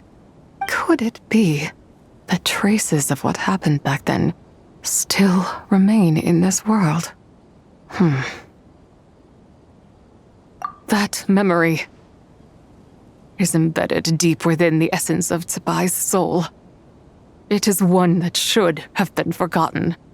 Yet, it is precisely that which haunts my every waking moment, fuels my rage, and denies me a modicum of peace. Now you, a mere mortal, come to seek that which is forbidden. So, let us see whether the fire that fuels your ambition is a hero's wisdom or a fool's courage. I shall relinquish control over this body's curse and let it devour everything within sight. Run as fast as you can, lest this prison become your grave. Look, it draws near. The river of time, come to sweep all into oblivion. A torrent of tears for the dead and departed. I shall wait for you at the end, mortal. Evade being swept up in its waters, and I will show you everything. Fail, and we shall sink into oblivion together.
I did not expect that you would make it to the end. Yes, it would seem even time cannot hold you back. In that case, perhaps this truth is one you can bear. Come, let your wish be granted.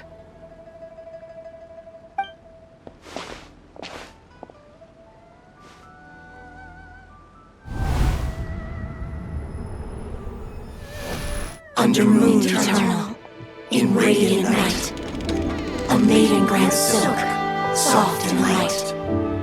Under moon iridescent, in night divine, a maiden grants fiber for cloth so fine. Under moon of the frost, in night so great, a maiden grants tools to divine our fate. What are Mom and Dad doing? Shh, just make a wish. The kind Adeptus on the moon is listening.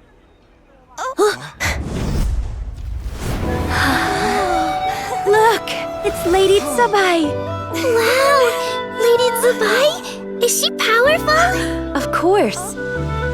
She taught us how to grow grain and beans, millet and rice, how to peel hemp and reel silk, spin thread and weave cloth, how to cut stone and build houses, cast bronze and forge tools.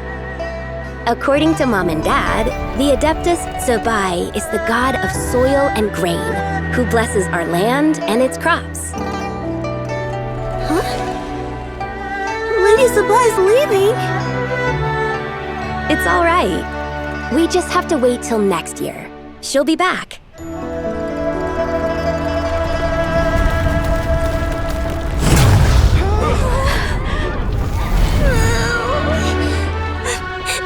Mom and Dad are gone. Why hasn't Lady Tsubai returned? She'll come. We just have to believe. What is that?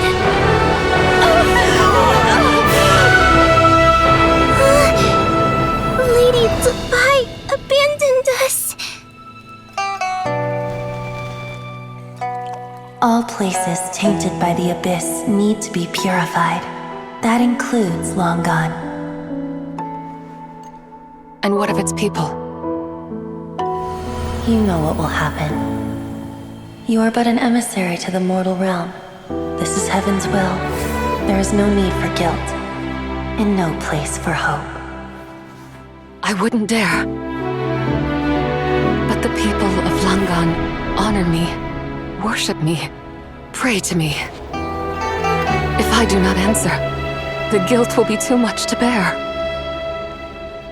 And if you do, you will meet the same end.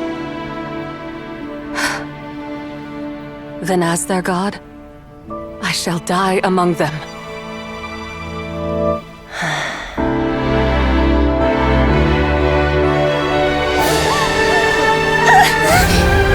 Look! Lady Tsubai came to save us! I knew she wouldn't abandon us! Run!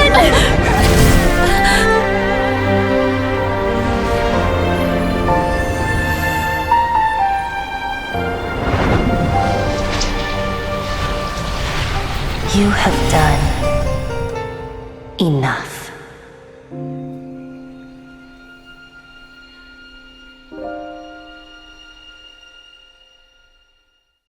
Now you know the truth. These are the memories that suffocate me where I stand and crush me under their weight. Not just my nation, but the people I loved. Were it within my power, I would ignite a blaze fierce enough to burn a hole through the heavens themselves. It was a time of war, one that ravaged heaven and earth. Remnants of the battles tainted with cursed power fell from on high and devastated Langan. The heavens decreed that the tainted filth had to be cleansed. No matter the cost, if I just had more time, I could have helped more people to escape. But it wasn't enough.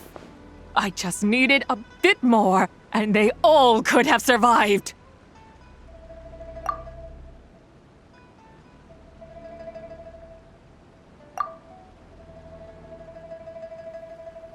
I never imagined there would come a day where I found peace. So long this rage has been within me. Yet here in this moment, it has stilled at last. Thank you. If you wish to bring Tsubai back to life, mortal, then you may take the part of her soul that lives in me. Just remember, from this moment onward, the fate of Langan's Fallen rests on your shoulders, and that cannot now be changed. As I said before, I am but a remnant of Tsubai's adeptal form, a manifestation of her wrath that was not meant to linger in this world. By taking away this fragment of her soul, you take away my shackles as well. So, let it be done. Ah, it's your turn to grant one of my wishes, is it? Very well. In regard to my fate, and that of Langan's Fallen, I know there is little I can demand of you. However, should another raise a war banner against the heavens someday, let my name be set upon its cloth. I ask for this, and nothing more. Now, take what you came for.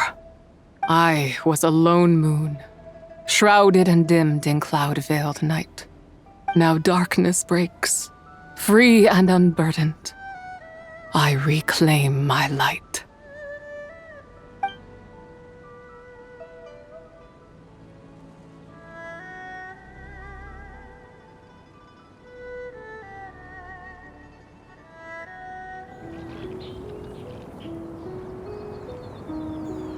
You think I am one to fold so easily? Ah, young one. What brings you here?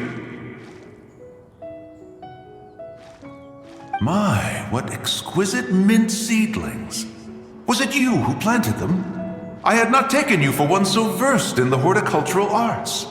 I must insist that you visit Mount Hulao. There is much we could learn from one another. Ah, but this is Cloud Retainer's abode. She does not appreciate the verdant wonder that is mint. We should leave at once. If she sees us here, there is little I can do to protect you. You weren't? Was it Mooncarver then? My, what nerve he has. What? Looks like Mountain Shaper is back to normal. Has the matter with Zizhi been resolved then? Wow, that was fast. That took, what, like a second? A second to us, perhaps. But for the Traveler, I imagine it felt much longer than that. One's plan was most successful then. And you're all right, Traveler. You don't feel strange in any way? Well, sounds like good news all around. I'm glad this matter is resolved. What is this matter you speak of? The possession of that mortal child? The matter of Zizhi may have been resolved, but there is another that is far from over. The mint you planted around my abode. Perhaps you have a moment to spare for a little chat, Mountain Shaper.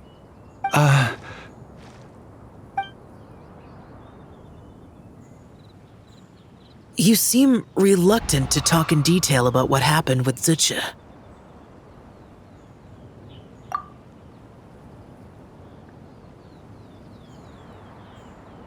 Don't worry.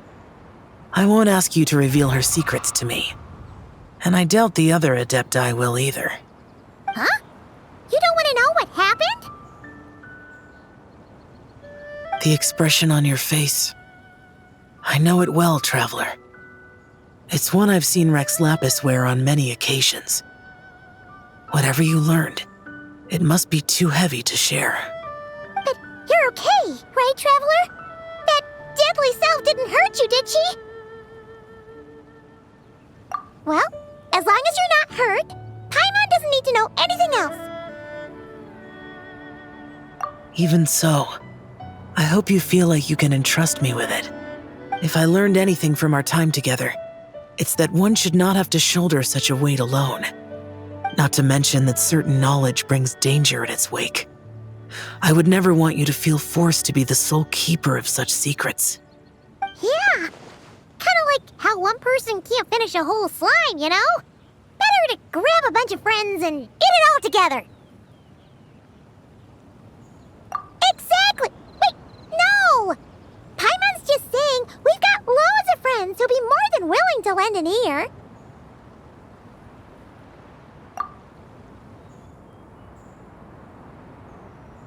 I never knew there was such a tragic chapter in the ancient past of this land. So, the people of that nation worship the White Horse Adeptus as the god of soil and grain. It would seem, then, that Rex Lapis had a similar reason for withholding the details of his recent trip. I've often wondered if he had companions to stand by him before we met, or if he was forced to face things alone. Regardless, Lantern Rite takes place in 2 days. Let's meet back up again there. If there's no news of Rex Lapis by then, we'll have to come up with a plan. Fingers crossed it all goes well.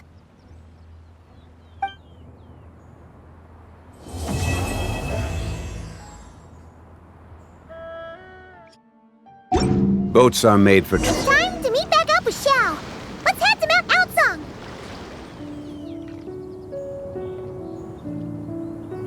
Xiao, Cloud Retainer, Madam Ping, we're here. Any news on Zhongli? Wait, are we missing 2 Adepti? Well, Shenyun banned Mountain Shaper from Mount Outsong for 3 days. Oh, then what about Mooncarver? The scheme to plant mint in one's abode was one those 2 fools devised together? And when it comes to punishment, one does not discriminate. His banishment ends in 3 days as well. Wow, that's pretty harsh, Cloud Retainer. Let's get down to business. We have news of Rex Lapis. Huh? Isn't that... Yes, Rex Lapis's geopillar. It descended from on high this morning.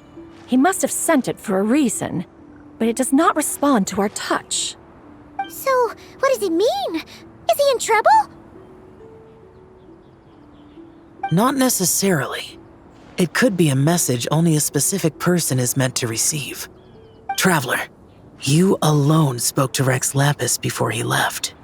Oh, so it must be for the Traveler. Give it a try.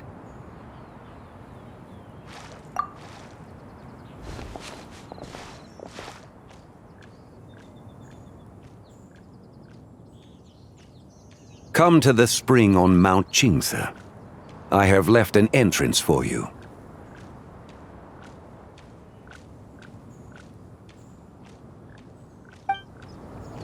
Well? Just as one surmised, it seems that Rex Lapis will not countenance our involvement in this matter. That would not surprise me in the slightest. He's always had a soft spot for the Traveler, after all. But be that as it may, we have served Rex Lapis for millennia now.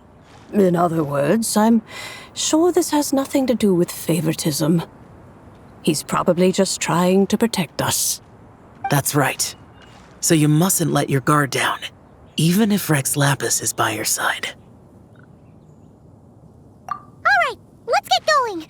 We'll try not to keep you all waiting.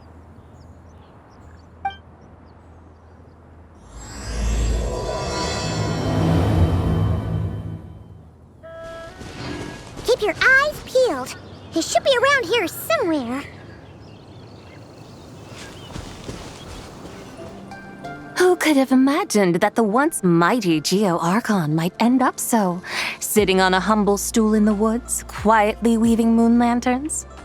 You really do look like an old man now. This is a Shao lantern, not a moon lantern. In ages past, when the gods waged war and the world was in turmoil, these lanterns were lit to guide fallen warriors back to their homes. Had you tarried in the mortal realm for but a little while longer, you might have become quite accustomed to them. Even so, it bears such a striking resemblance to the moon lanterns they used to offer up to the heavens. Could this truly be mere coincidence? Perhaps in some sense it is, yet in another, it isn't. For instance, who is to say that some of Langan's magnificent jade did not become part of the very foundations upon which Liyue Harbor now stands? It is conceivable that this ritual was transmitted in such a manner too. Now, let's not let ourselves get carried away. For all its splendor, do not forget that, in the end, even Langan could not escape its heaven-sent fate. Alas, it is just a pity that the little creatures of this world may never again lift their eyes to the moon, even should misfortune befall them. But you, Geolord, now that you rule this realm, why take the trouble, not to mention the risk, to visit one who bears such profound guilt as I? Are you not afraid that you might be sullied by the curse of time that was laid upon me? There is no risk to speak of. At least, not in comparison to that which you took when you defied the heavens all that time ago. As I have stated, time and again, it was not I who defied the heavens. Geolord, the ancient affairs of Langan have nothing to do with me, for I am but one of her deadly selves, severed before her demise. My name is not Zebai, but Zichao. Surely you did not take us for one and the same solely on the basis that we may all assume the form of white horses? Sorry to break it to you, but you seem to have found yourself the wrong white horse. Anyway, do tell me, what urgent matter brings you here? Very well then. I have come to ask for Zebai's shade. Oh? So, the Geolord has set his sights upon Zebai's human soul. And what is it that you intend to do with it? The world outside is changing. With the new moon's birth, the confines of the shadow moon are gradually disintegrating. In other words, the heavenly soul is set to return. Consequently, strange phenomena have manifested within Langan's former domain, leading to the earthly soul's reappearance as well.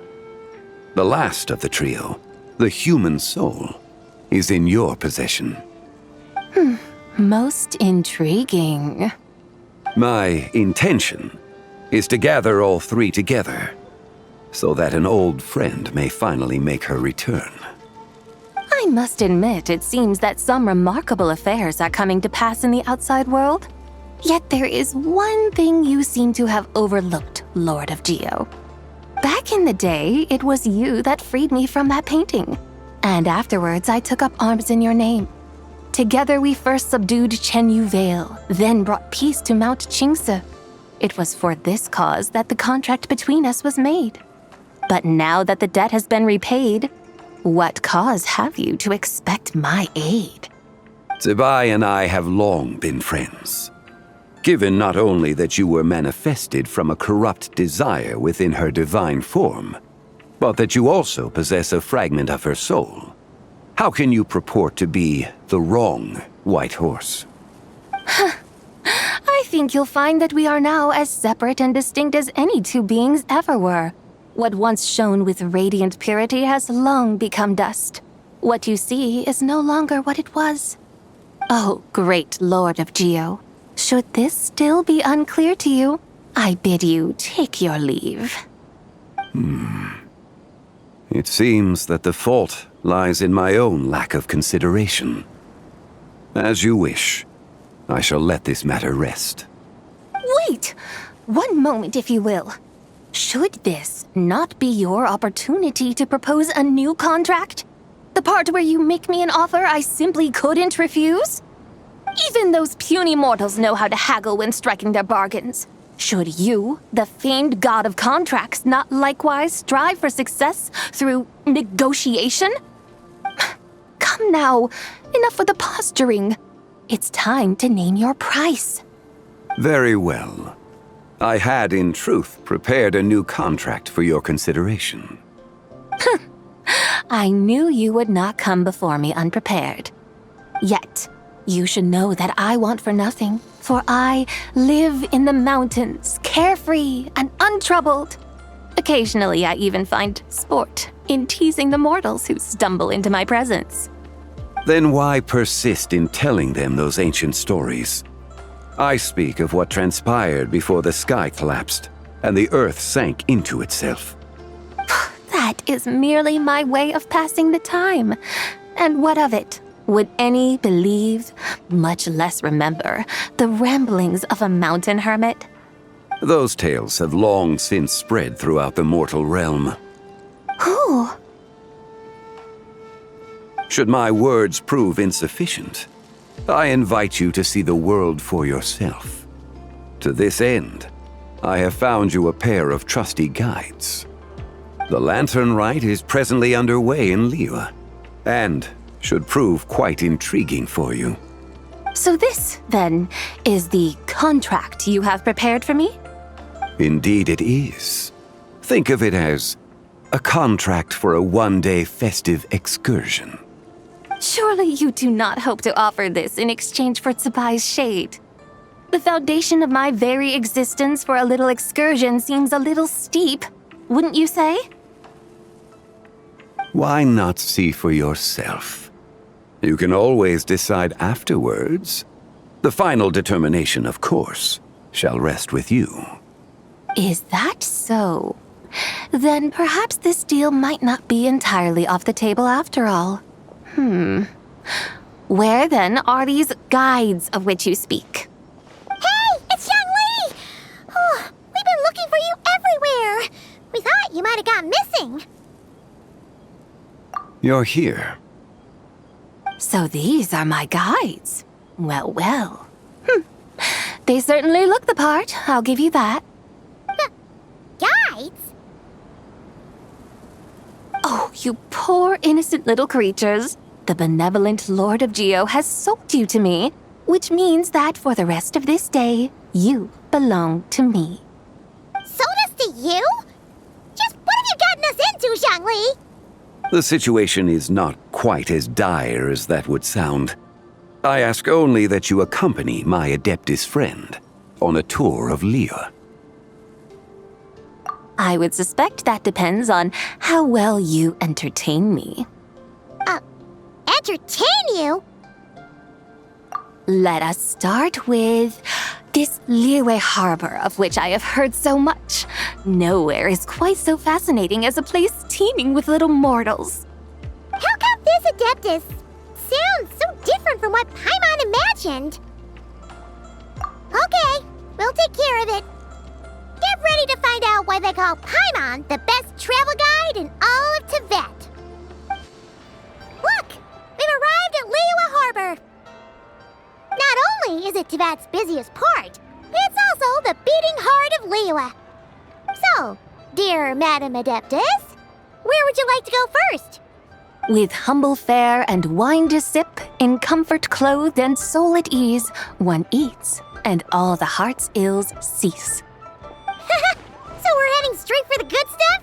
Well, you're in luck, because Paimon's an expert when it comes to food. There are two main cooking styles in Liyue. Li cuisine, which is all about mountain delicacies, and Yue cuisine, which is centered on seafood. The most famous restaurants are Liuli Pavilion and Shinyue Kiosk. Oh, now Paimon's starting to drool. Guess our only option is to go try them both. 2 meals, back to back. Both sound like excellent options to me. Are these the kind of establishments that most people might visit on a regular basis? Not exactly. Both Li cuisine and Yue cuisine are known for their pricey ingredients. Definitely not what you'd call the budget options. But don't you worry about that. Just think of it as Zhang Li's little treat. Come on! Aren't you supposed to be pals with Hu Tao? I'm unsure we can afford to spend a little more of her mora at least. Hey! All Paimon wants is to provide our Adeptus with the best possible experience here. Don't you want that too? Both certainly sound like worthy choices. Just now, though, I happened to see a porter pass this way. Where might individuals like him go to eat? A hungry porter, huh? Oh! Paimon knows just the place! Yep. Nothing fancy schmancy there. Just tasty dishes made with simple ingredients in a variety of different styles. Most importantly, it's great value for money, too. No wonder everyone loves it, huh? Oh, and the owner happens to be a good friend of ours, too. One mean restaurant. Yes, even the name itself feels lively and down to earth. All right, let's make it our first stop. Yippee! That's a great choice, too. Alrighty, let's head over there right away. Paimon can't wait to dig in. Wamin Restaurant, here we come. Tell you how it is.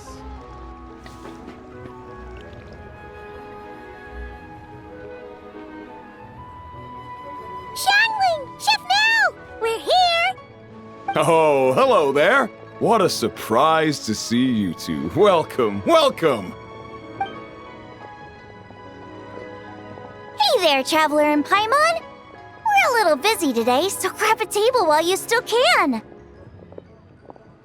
But I don't think I've met this lady before. Is she a new friend? You could say that. Oh, I see. Well, hey there. A friend of the Traveler's a friend of mine, too. Don't worry, we'll take good care of you. Just order whatever you want, it's on the house. By the way, I'm Zhangling. I cook here at One Mean Restaurant. What's your name? Miss Xiangling, have you ever heard of the White Horse Adeptus? Of course. What about her? I am her, and she is me. Huh? You mean you're an Adeptus? Oh, you young'uns crack me up. Come on, Xiangling. You've got to keep up with the times. Haven't you heard of cosplay? It's like a role-playing game where you dress up as famous characters and pretend to be them. Seriously, it's all the rage, and it looks like this young lady is quite the expert. Your friends sure keep their fingers on the pulse, huh, Traveler? Wow, Dad. Didn't know you were so tuned in. But how come I haven't heard about it? You gotta listen to our customers. Didn't I tell you to spend less time chasing after wild vegetables and more time making friends?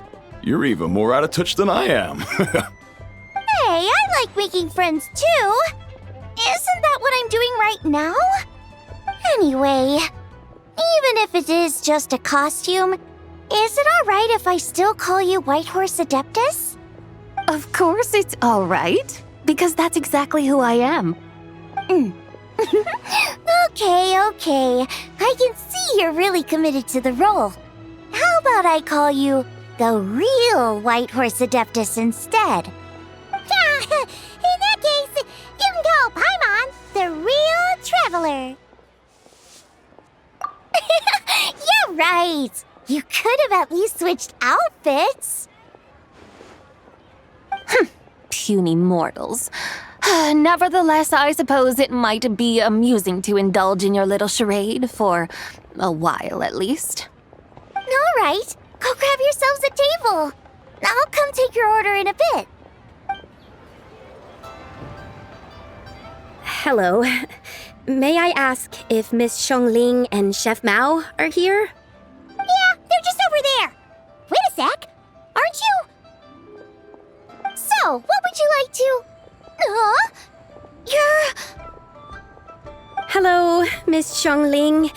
It's me, Lu Xiangxiang, the one who broke some stuff here at your restaurant a few days ago.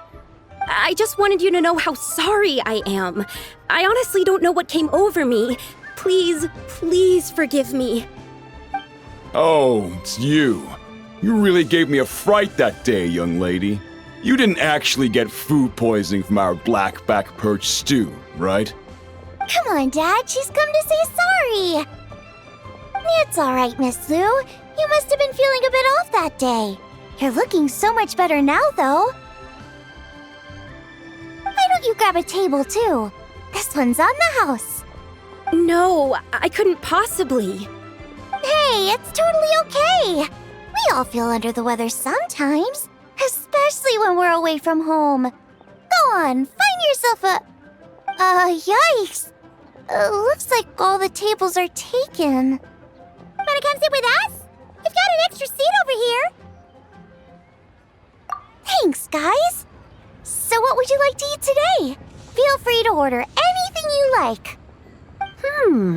I should very much like to sample your renowned poisonous blackback perch stew. It wasn't poisoned. That was all on me. So that's one portion of blackback perch stew. How about you guys? Paimon wants... Sure thing! Looks like Paimon's having trouble making up her mind. Anyway, I guarantee you'll love it. Let me think. Well, since the blackback perch stew is on the spicier side, I guess it makes sense to balance it out with a serving of stir-fried shrimp. And since it's Lantern Rite season, you better try out the triple-layered consomme and come and get it too. Those are our seasonal specialties. As for the carbs, since we've got a full table, how about some right at home? Along with our special chili mince cornbread buns. Trust me, you won't be disappointed. Then for dessert, I'll whip you up some Lucky Snow Delight. I just came up with it a few days ago, and I can't wait for you to try it. Wow! Sounds like quite the feast. Looks like Paimon's in luck today. Am I the only one who thinks that's way too much? Not at all. Don't worry, I know what I'm doing. And to top it all off, our star dish, Adeptus Temptation. You should know that we don't often serve this here at Wanmin Restaurant. But since this is my first time cooking for the White Horse Adeptus, I'm pulling out all the stops. Okie dokie, just sit back and relax. I'll have your dishes out in no time. Hold on. Did I just hear Miss Xiangling mention the White Horse Adeptus? You did indeed. And you're looking right at her. That's a joke, by the way. She's cosplaying. Oh, I see. Phew, almost believed you there for a moment. Tell me, little one, what business might you have with the White Horse Adeptus? It's a long story. Basically, a while back, I took part in an archaeological dig over at the chasm. While we were there, we discovered a number of relics. Our findings show that they date back to the era of Long Gone, an ancient nation whose people are said to have been the ancestors of some of the modern-day inhabitants of Chenyu Vale. And why might such matters concern the White Horse Adeptus? Because some of those relics not only seem to contain textual references to her, but even depictions of what she looked like. There have long been legends claiming that the White Horse Adeptus was a deity of that era, but there are plenty of other theories out there too. If I could just locate some more detailed records, I'm sure we'd be able to find out so much more. So you're into history? Well, to tell you the truth, I actually joined the archaeological team by sheer accident. But once I'd started down this path, I knew that I wanted to make something of myself. Recently, though, things seem to have taken a turn for the worse. Still can't believe I caused such a mess and even ended up hurting someone. Oh, so you're considering becoming a martial artist now instead? No, I mean, they weren't seriously hurt. It was just a few scratches, and they let it go after my mother compensated them. Either way, my career's pretty much over. And even though both the victim and the Ministry of Civil Affairs say they won't be pursuing the matter any further, my father says he's going to punish me according to our family rules. Family rules? Yeah, he's decided to ground me. I'll have to return to Chaoying Village after Lantern Rite, and goodness knows when I'll be allowed to leave again. Wow, that's harsh. Sounds like the kind of thing only rich, super traditional parents would do. We're not exactly rich, though. All we own are a few tea fields in Chaoying Village and a guest house in Liyue Harbor. A guest house? It isn't Baiju Guest House by any chance? Yep, he's my grandfather. So you've heard of the guest house before? Small world, huh? Come to think of it, didn't Boss Lu mention something about hoping that the White Horse Adeptus would show up and let her divine power be known? Sure, but Paimon's guessing this wasn't exactly what he had in mind. Little one, it sounds to me that your family is rather well off after all. What then drew you to archaeology? Why subject yourself to such unnecessary hardships? Even if I stayed at home, there's no guarantee I'd lead a nice, easy life. Just look at my father. Recently, my grandfather put him in charge of the guest house, and he came up with a bunch of ideas right away, starting with changing its name. That didn't turn out well, though. My grandfather yelled at him for days, even calling him a bad son, and they still haven't let it go. Oh! Paimon thinks we might have heard about that too. Long story short, being dependent on others is never fun. You just end up being completely under their thumb. That's why I want to make it on my own out here, no matter how hard it is. After all, as the saying goes, to rise above others, one must endure the hardest of hardships. What's so funny about that? You poor, innocent little creatures never fail to amuse me. To think you would endure all manner of hardships in your brief time on this mortal plane, and all that merely to rise above others. I would have thought that the wiser path would be to simply roam this world as I do. Huh? Tell me, what is it that you truly delight in? Archaeology? Martial arts? Tea planting? Or perhaps the keeping of a guest house? What I delight in? Yes. Surely there must be something you don't find quite so exhausting. Whatever delights you should not feel like a burden. But do things like that really exist? Of course! Take Miss Xiangling, for instance. I defy you to detect even a hint of hardship on her face when she wields her walking spatula. So, since it seems you are resolved to tread the rocky path, you should strive with all your might to pursue that which brings you delight. You mean, like cosplay? I suppose you might say that. Looks like the White Horse Adeptus is really getting into her role. I think I get what you mean then. Maybe I should have a chat with Miss Xiangling before I head home. Okay, everyone. Sorry to keep you waiting. Here's your food. Wow, it all smells so good. Oh, finally! I get to try that famous poisonous stew. Hey, didn't you hear what Shang said? It wasn't the stew. If anyone's to blame, it's that other you. What's up? How fiercely this mortal fare burns upon the tongue!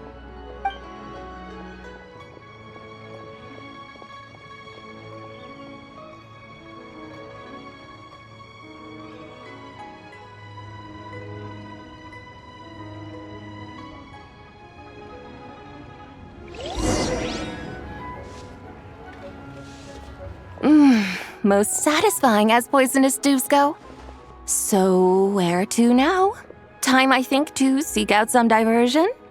Oh, there's plenty of entertainment options in Liyue. Paimon will tell you that. The locals like to drink tea, walk their pets, play chess, watch operas, attend storytelling performances. Storytelling performances? You know, like listening to people telling stories. They're usually based on old Liyue legends, just like their operas. Stuff like the Divine Damsel of Devastation, Through the Eyes of a Dragon, or the Sanctification of Tao Do. What about the story of the bright moon that sits in the sky above us?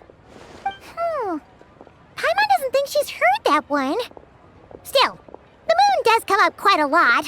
It's even in the name itself. The Yue in Liyue actually means moon. Since we're on the subject, you like telling stories yourself, right? Why don't we go check it out? In that case, I'll have to trouble the two of you to lead the way. Awesome! Let's go! Third round knockout, here we come!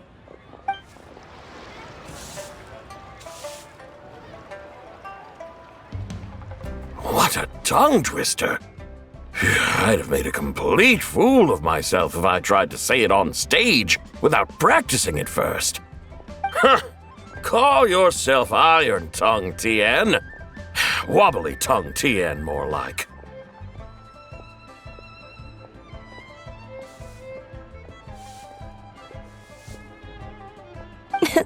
I used to have that problem a lot.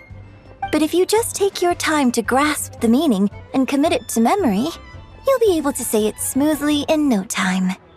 You're right, Miss Yoon. I'll give it another try. Hey, Yunchin! Fancy seeing you here! What are you two talking about? Ah, Traveler and Paimon, we meet again. And who, may I ask, is this? You may call me the White Horse Adeptus. The White Horse Adeptus? She's not really an Adeptus. I see. Well, it certainly looks like a lot of fun. Oh, funny you mention it. This type of thing is actually something I'm quite familiar with. Once, to perform Through the Eyes of a Dragon, I decided to imagine that I was Rex Lapis himself. It was the only way to truly inhabit his mindset and understand his resolve to quell those demons. Sounds like you just wanted an excuse to feel all big and powerful. Hey, you just don't understand how inspiration works. You're one to talk. Paimon's traveled all over with the Traveler, and she's seen things that would make your jaw drop. All right, then. Since you claim to be so knowledgeable, why don't you prove it by reciting an ancient poem? An ancient poem? Which one? Ha! See? You mean to tell me you've never even heard of the ancient poem called An Ancient Poem? What kind of a title is that? Quit teasing, Paimon. We only just found out about that ourselves. He's talking about the writing on those ancient relics. When we first saw it, we couldn't figure out what it all meant. So in the meantime, we decided to just refer to it as an ancient poem.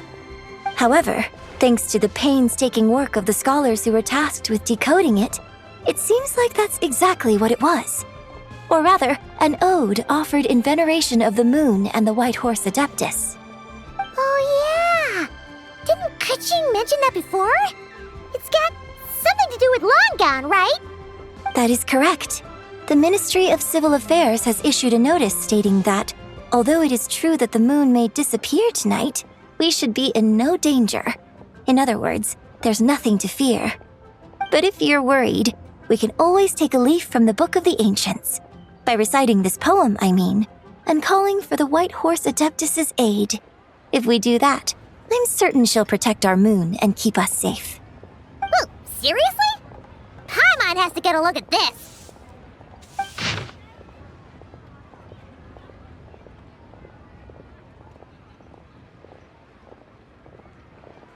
Under moon eternal in radiant night, a maiden grants silk, soft and light? Wouldn't have had that supposed to mean? Under moon, iridescent, in night divine. Blah blah blah, something cloth so fine. Something about fields being plowed, something else about seeds being sown from the earth. Seriously? What is this? The fields are plowed, the seeds are sown, and from the earth, life is grown. Whoa! You did that without even looking! Bravo! Bravo! We have an expert in our midst. Looks like this young lady really does know her role inside out. If I didn't know any better, I'd have taken her for the real deal. That's because I am the real deal. That's the spirit.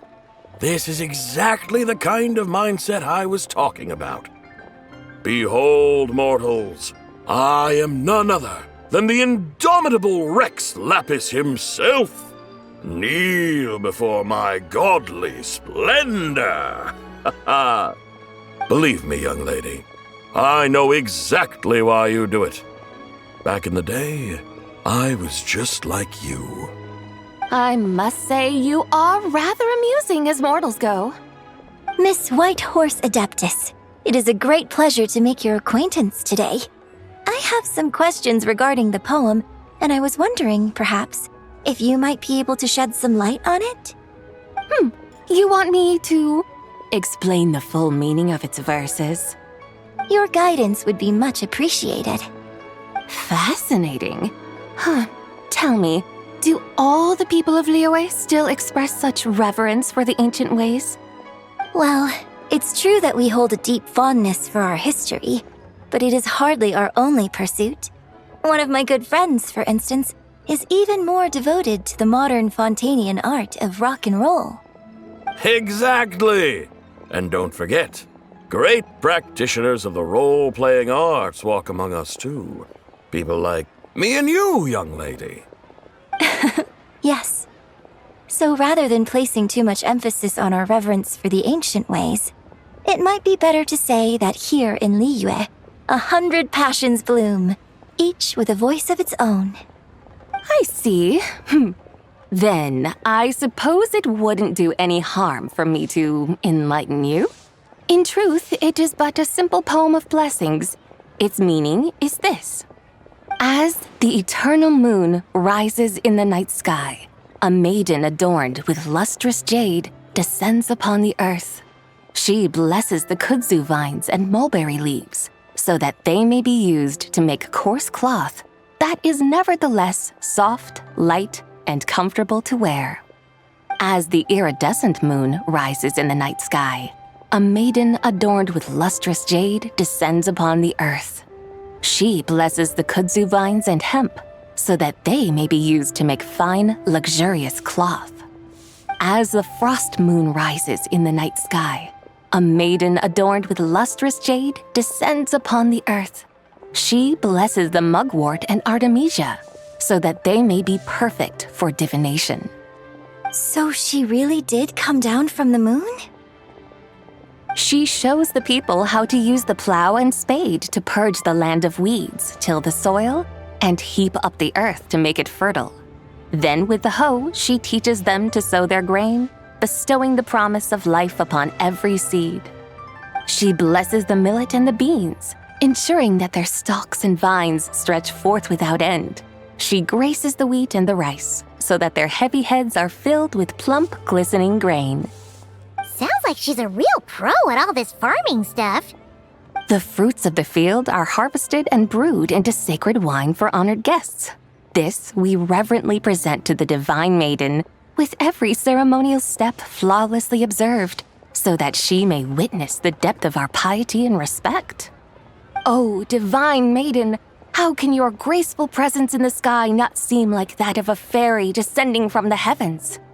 Oh, divine maiden, how does your pure and radiant form not resemble the guardian spirit of our land? I send my heart's desire, ascending to the heavens, beseeching you to grant us good fortune and blessings in the coming year. Huh? supposed to mean? I find myself speechless. Moved beyond the power of words to convey. Oh, young lady, you have shown me the heights to which a true role player might aspire. A truly remarkable performance. I did not anticipate that anyone could unravel this poem with such depth and clarity, and so soon after the Ministry of Civil Affairs noticed, too.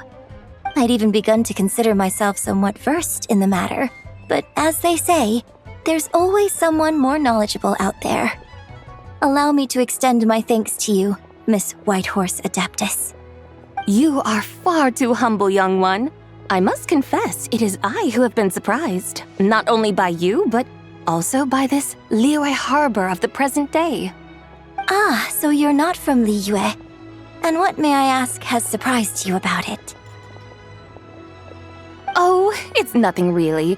Just some old memories scattered here and there. Very well, my guides. I suppose it is time we set forth on the next part of our excursion. I'd like to go see that wharf now. What say the two of you? No problem. We'll take you wherever you want. Oh, leaving so soon? Before you go, allow me to introduce myself. I am Yunjin, director of the Yunhan Opera Troupe. May I ask your name in return? My own name is scarcely worth mentioning, but since you asked, perhaps I'll tell you the title of that poem instead. Huh? So, it isn't actually called an ancient poem? Of course not. Its real title is Odes of Long Zabai. Odes of Long Zabai. All right then, until we meet again.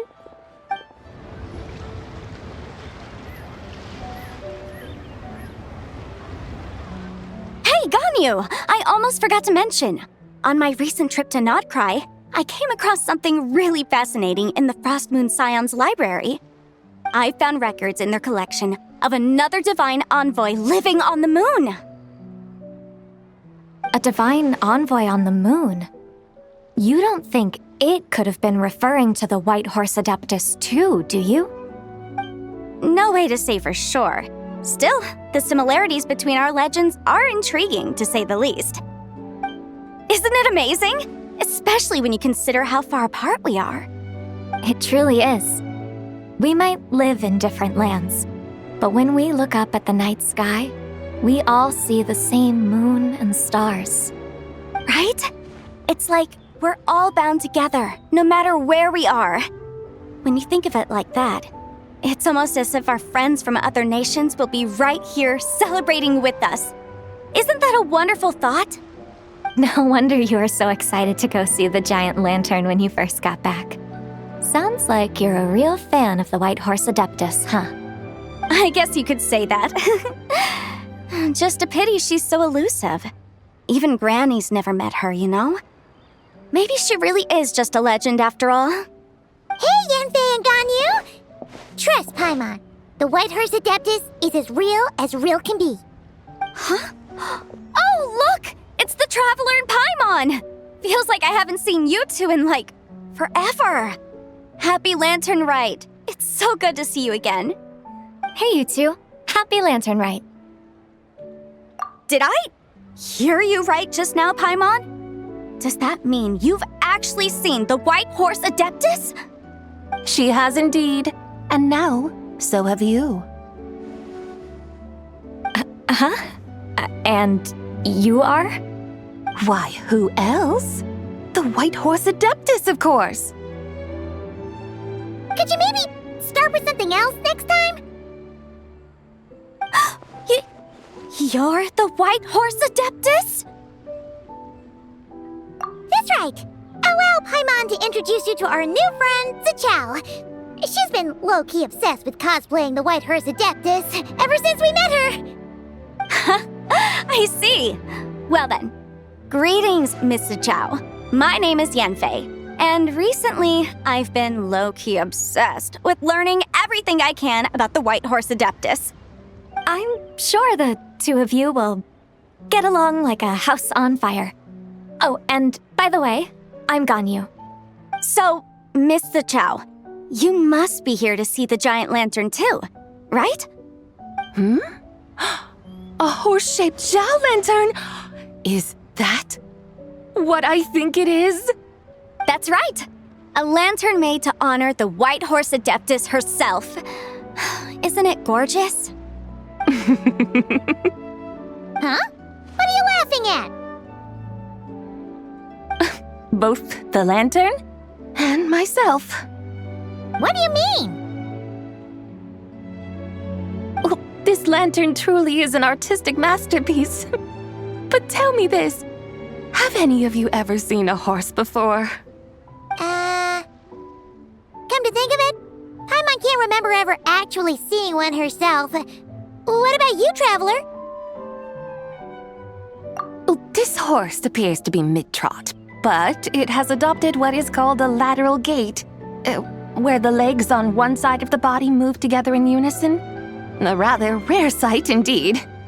Just now, I suddenly pictured myself, I mean, the White Horse Adeptus running the same way. The image was so absurd, I could barely contain my mirth. Oh, really? I never knew that. You learn something every day, huh? Oh, come on! It's basically a giant piece of fan art! Who cares if it's different than the original? I was merely laughing at my own ignorance. I came here thinking that the White Horse Adeptus's tale had been long forgotten.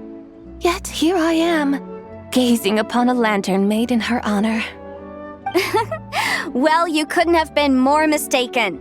There are so many tales about the White Horse Adeptus, I'm starting to lose count. Just off the top of my head. Just so you know, Yanfei, we've heard it all like a million times before. Uh-huh. But there's one thing I can guarantee that you haven't. Huh?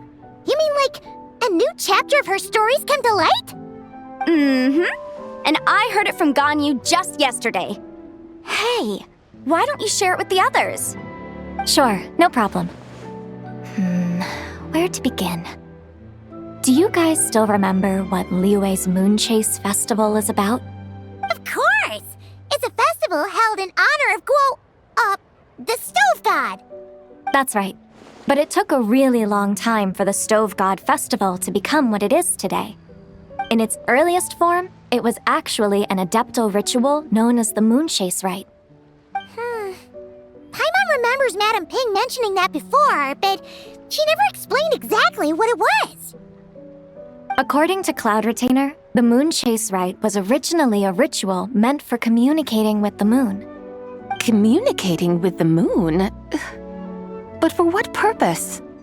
At first, Cloud Retainer wasn't entirely sure either, as it was always Rex Lapis who performed the ritual. Whoa! Rex Lapis did it himself? Must have been a really important ritual. That's right. Unfortunately, despite numerous attempts, they never actually received any response from the moon, which is why they eventually stopped performing it.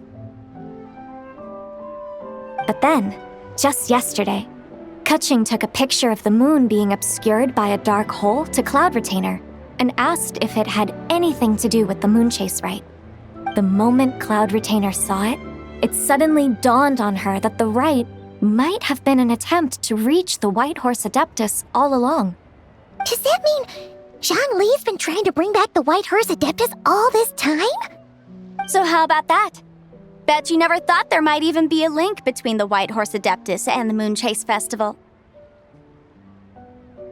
If Kaching hadn't taken that picture to Cloud Retainer, we would never have known any of this. This is probably what Kaching was referring to that day when she mentioned there were some ideas she wanted to follow up on. So, Geo Archon. All this time, you've been striving to awaken her. Huh? What do you mean, awaken? Nothing. What I truly meant to say was, this new insight you've provided has been truly eye-opening. Oh, by the way, my trusty guides, I've been meaning to ask, Where in Liyue Harbor might one enjoy an expansive scenic view? Huh? We're off to the next stop already? But Paimon's barely done digesting that lore bomb just now. All the more reason to find the right spot to let it sink in. Oh, so that's what you're up to. A tour of Liyue Harbor? In that case, if you're looking for a spot with a panoramic view, I'd recommend Yujing Terrace. That's a great idea. Since the terrace is on higher ground, the sea view from up there's so much better. Great! Well, the Lantern Rite's about to start, so we should get back to Granny's now. Hope to see you all at the festival tonight. Oh, you're off too? All right then. See you both soon. See you soon.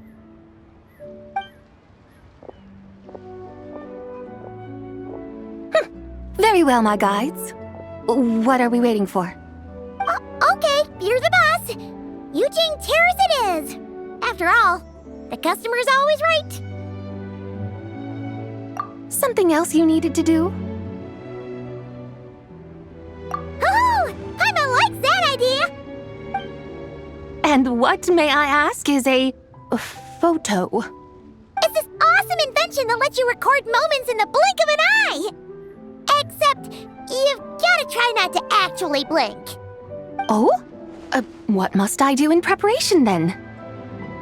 Nothing. All you gotta do is choose a pose. The Traveler will handle everything else.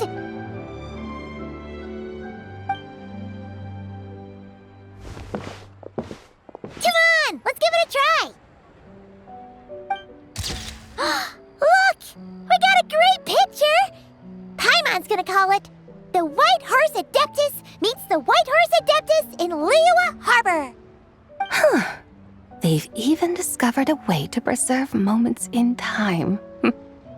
Now I truly am curious to witness what else these mortals might accomplish. Very well, let us proceed. Yujing Terrace lies in that direction, does it not? Hey, wait for us!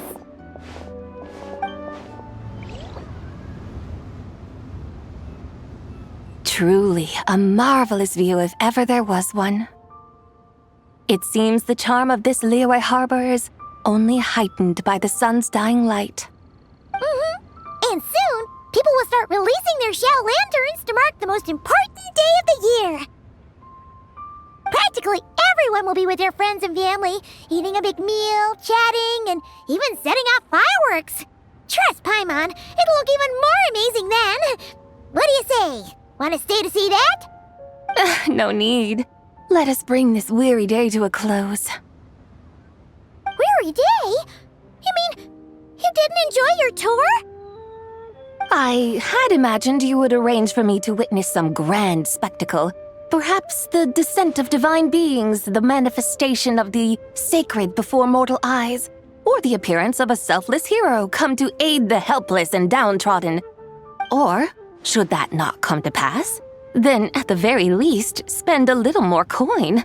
For that, it seems, is how one finds true enjoyment. Alas, but there was none of these. Instead, we merely filled our bellies, listened to tales, and gazed upon a crude imitation of my likeness. And now the sun begins its descent. What a day of quiet tedium. Well, we're so sorry. If we'd known that was what you wanted, we'd have done it all differently. It's all that Zhang Li's fault for not making the customer's requirements clear. Well, it's too late now. Do you still believe I would part with that soul fragment, now so intertwined with my very being? But... I knew you were the more astute of the pair. Huh? You were just trying to scare Paimon? It seems the realm of the Geo-Archon has a way of making one more stony-faced. So, you were just pulling Paimon's leg? Of course. I was merely engaging in a little banter with the two of you. Long ago, I shared tales with various mortals who chanced upon my mountain abode. Never did I imagine that those stories would endure. It seems I greatly underestimated them. Perhaps, as your Geolord said, a few pieces of ancient Langan's magnificent jade have truly become part of the very foundation of this land. So, you've decided to help us? Again, that goes without saying. I made up my mind some time ago now. When I beheld a rather intriguing scene as I set foot in this city, I saw porters passing through the alleys, setting down heavy wooden crates from their weary shoulders, peddlers pushing carts as the kites and lanterns upon them rustled gently in the breeze. I saw cooks cooking, actors acting, scholars reading, soldiers marching, children playing, elders resting, officials officiating, and the common folk absorbed in this or that, reveling in the simple joys of life. Some, it seems, have already found that which stirs their hearts, while others continue to fret, troubled by uncertain futures. Yet, in this gentle and serene order, each holds fast to their anticipation, not only for the celebrations to come, but also for the first light of the morrow. Scenes I once yearned to behold now unfold before me, no longer in Langan, but in Liyue Harbor, thousands of years on. How wondrous is this mortal realm! Thank you, Whitehorse Adeptus! Thank you so much! Adeptus, Adepti, perhaps the singular art in which we are truly proficient is that of sequestering ourselves within the high mountains. But once we leave our mountain refuge, we find ourselves drawn back to mortal ways all the same. So, it is I who should offer my thanks to the two of you. Traveler, Paimon, you have made this day more delightful than any I've known in a long, long time. Come now, and take what it is you need. You mean, like, right now? But don't you think we should wait for Zhangli? That won't be necessary. All things shall meet again in their time, for the waters know no rest, and the flowers their appointed season. One need not fear that life is but a journey of goodbyes.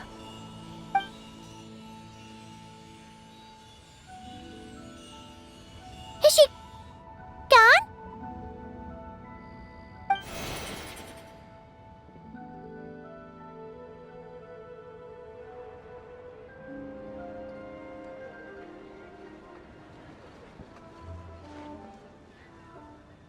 Yes, she's gone. A deadly self is formed from the body's impure vapors, so naturally it cannot survive long in this world.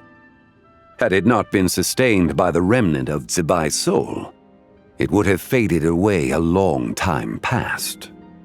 Now that the remnant is gone, it has severed its ties to the mortal world. Zhangli! When did you get here? A while ago. Paimon would have thought you'd at least want to say goodbye. Though mountains endure, the ceaseless waters will, at last, wear away their sharp edges. Thus must I meet the marks wrought upon her by the ruler of time with great caution.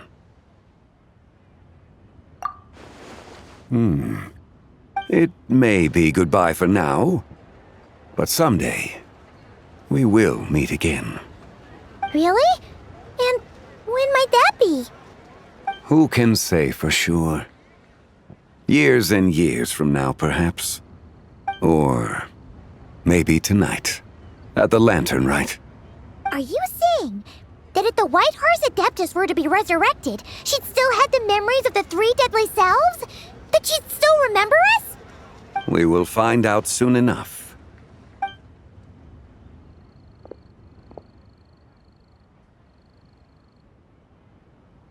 It is time. The rite is about to begin.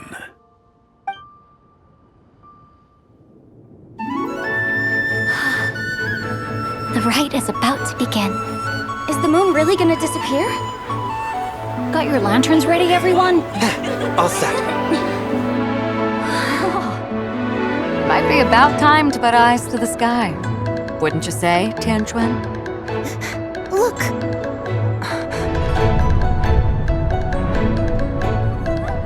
When the sun's out, eat the sun. When the moon's out, eat the moon. Whoa, is this the lunar eclipse? Under moon eternal, in radiant night, a maiden grants silk, soft and light. Under moon iridescent, in night divine, a maiden grants fiber for cloth so fine. Under moon of frost, in night so great, a maiden grants tools to divine our fate. The fields are plowed, the seeds are sown, and from the earth, life is grown. The seedlings stretch, the crops do rise, and all unfolds before our eyes. Fruits are gathered, sweet wine is poured. These gifts we offer to our Lord. Pure as heaven, so fair and bright, she shines as light in this dark night.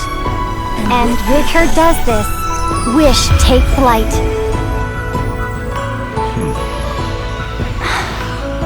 Devoted soul, scattered and unbound, let this lantern guide you home, by its light be found.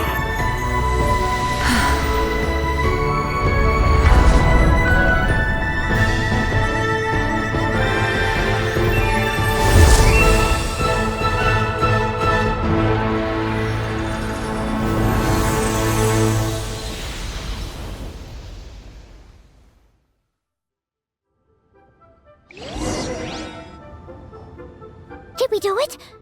Do we finally get to meet the real White Horse Adeptus?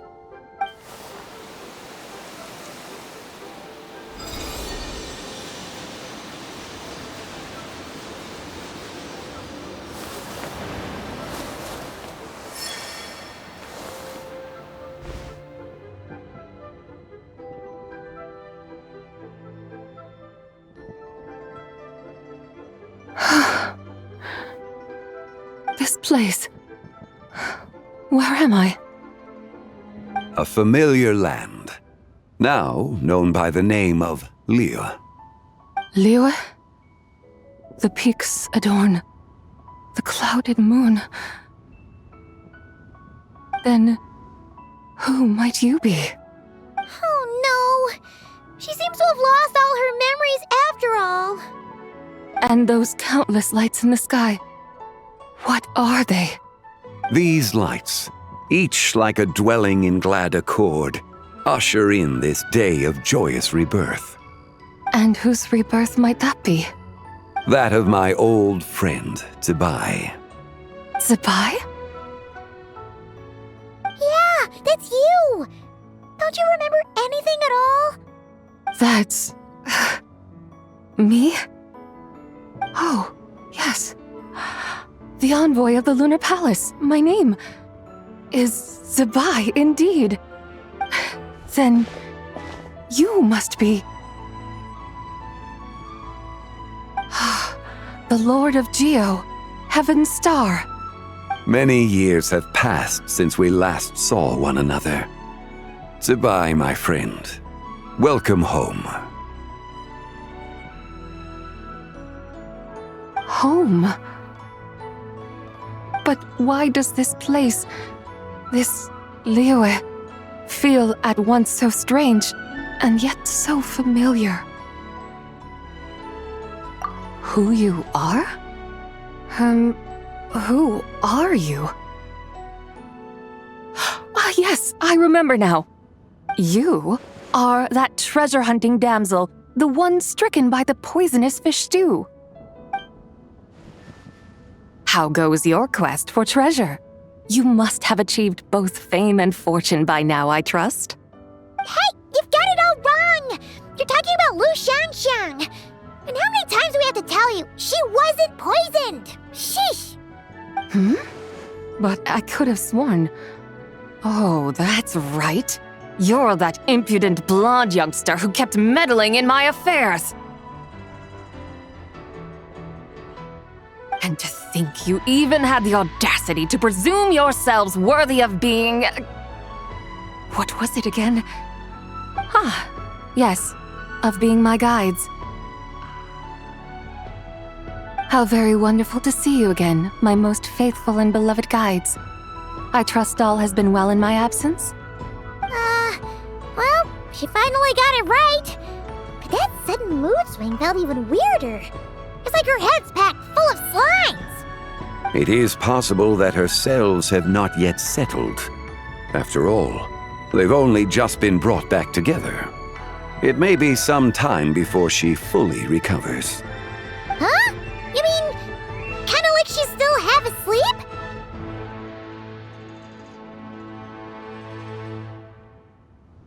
That I cannot say for certain.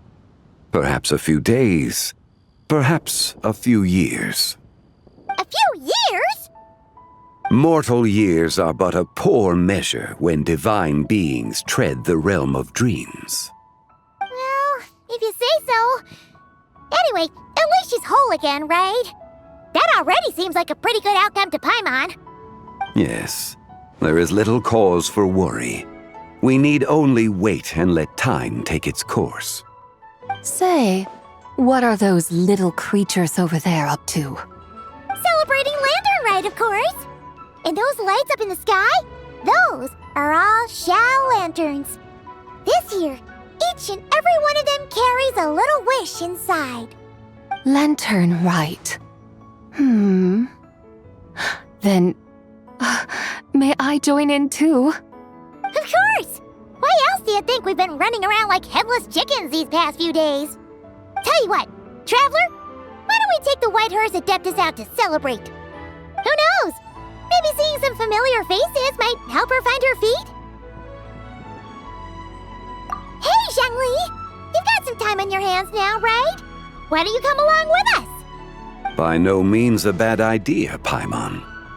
Oh, and Sabai, before Paimon forgets, when we meet the others later, remember to wish them a happy Lantern Rite! Happy... Lantern Rite? Happy Lantern Rite! Yes! Happy Lantern Rite indeed. Well then, let's go!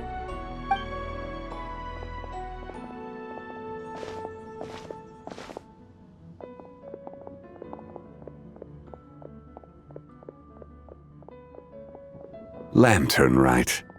A night of joy, reunion, and moonlit blessings for all.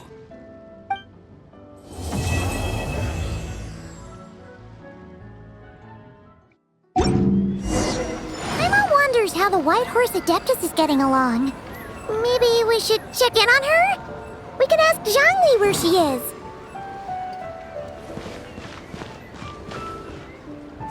Oh, looks like Zhangli hasn't stopped by for tea today. Hey, are you two looking for your friend? Try going up that way. Is Zhangli up that way? No, but that young lady who was dressed up as the White Horse Adeptus the other day is. She's your friend, right? I just saw her head toward Wanmin Restaurant. I was wondering why she was eating alone. But then you two showed up hot on her heels. Oh, what luck! We were just on our way to find her. But what's she doing at Wanmin Restaurant? I have no idea. I said hello, but she completely ignored me. She couldn't have forgotten who I am, right? I mean, we're kindred spirits, aren't we? Maybe she's still half asleep, but her brain might be a little fuzzy. Oh, that makes sense. I was wondering why her eyes were so red. Her eyes were red? Oh, that doesn't sound good. You young people, staying up all night because you think you're invincible.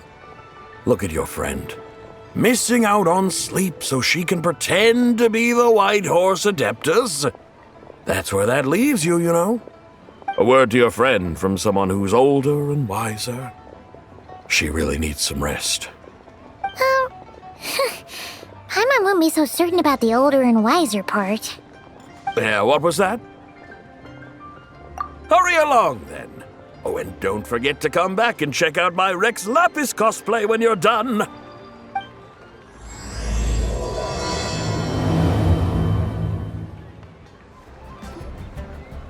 Where's the proprietor? Come out and see me at once! Xiangling and Chef Mao aren't here right now. What can I help you with? And who might you be? My name is Shenhe. I work here at Wanmin Restaurant. Shenhe. Are you that crane adeptus who loves planting mint? It's been a few days. Have you improved your gardening skills? Did you manage to cover the slopes with mint? Mint? I don't know anything about mint. But I am familiar with Genshin and glaze lilies. Ha! Already casting mint from your mind. How can a practitioner of self-cultivation be so fickle, chasing after every new plant that catches their eye? I'm not sure I get what you mean. Are you delirious from hunger? Would you like something to eat? Shenhe! Whitehorse Zabai! So this is where everyone is! Traveler, Paimon. It's been a long time. Happy Lantern Rite. Is this customer a friend of yours? Don't mind her, Shenhe. She's just a little cranky because, she didn't sleep well last night and she's only just woken up. Look how red her eyes are. I see. In that case, Miss Zabai, I have a tonic here infused with Xingxin. It's cool and soothing when applied to the eyes. Would you like to try a few drops? Stop right there! Who are you two noisy children? Hey! Have you forgotten about us already? Guides. Yes, I seem to recall something about some guides. Ah, yes, now I remember. What luck! I was just looking for someone to show me the way to Epilogue Wharf. Huh. Is she starting to come around? Someone requested my help in purchasing some tea leaves. I was informed they have discounted prices during the festival and that I shall get a good deal there. Tea leaves? This sounds like Zhang Li's doing. He sure knows how to get people running errands for him. Your friend Rex Zhangli initially requested the most expensive tea, but then a young lady in a hexagram hat mentioned he'd burned through the Wangsheng funeral parlor's yearly expenses at an exhibition a few days ago. As such, he is only permitted to buy items that are discounted this month. Oh, that's his boss, Hu Tao. It's about time she realized the problem and put a stop to his spending sprees. Oh, I see. So that's why you're here. Unfortunately, Wanmin Restaurant doesn't sell tea leaves. If you're truly in need, I could gather some wild tea from the mountain slopes. You don't sell tea leaves? But I remember your boss, Miss Lu, saying that she owns tea fields. You really should get some rest. The person you're talking about isn't the boss of Wanmin Restaurant. She's just like you. She came here to eat. Is that so? Life really is full of surprises. What surprises? Your brain really is as gooey as a pack of slimes. I can't believe Zhang Li entrusted you with going all the way to Epilogue Wharf and buying tea. That would be excellent, my dutiful guides. Yes, Miss Crane. I apologize profusely for my improper behavior just now. Please forgive me. I completely understand. Master often says that the human body is like a mechanism in need of regular maintenance. When a person cannot rest at night, they are sure to become irritable and on edge. Miss Crane, you appear reasoned and compassionate on the surface, yet I sense dark forces churning within your spiritual core. Those red ropes you wear are what bind them, am I correct? Oh, you can sense that? Indeed. I also sense that with your strength, You might try undoing one or two of those bonds when training. Untie Shenhe's ropes? Wouldn't that be risky? Though the use of red ropes to bind the soul is a wondrous technique, practitioners must eventually learn to break free from external aids and look within themselves for restraint. Master has told me similar things, but I am not ready yet. Your self-cultivation has progressed far enough. Then I will seek further guidance from my master. If you still have doubts, you can find me at the Baiju Guest House. I'll be taking up residence there for a while. For now, my dutiful guides, let us be off.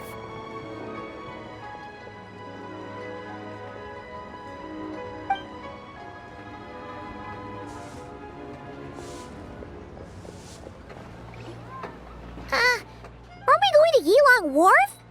How do we end up on this mountain? Is that small town over there not Elong Wharf? I sense a familiar scent wafting through the air. You're right!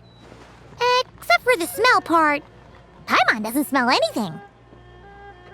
That is because this scent is the essence of jade, which can nourish the spirit. Oh, yeah! Shenyu Vale does have a lot of jade, but Paimon didn't think jade smelled like, anything. Naturally, this has reminded me of something. And what's that? A few simple tricks for mastering one's power.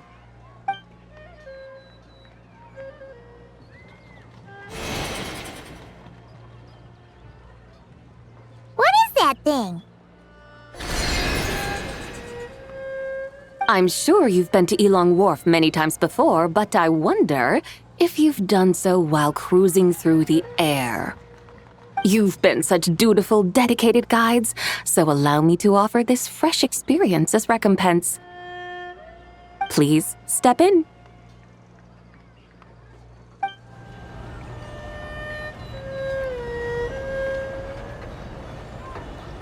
This is amazing!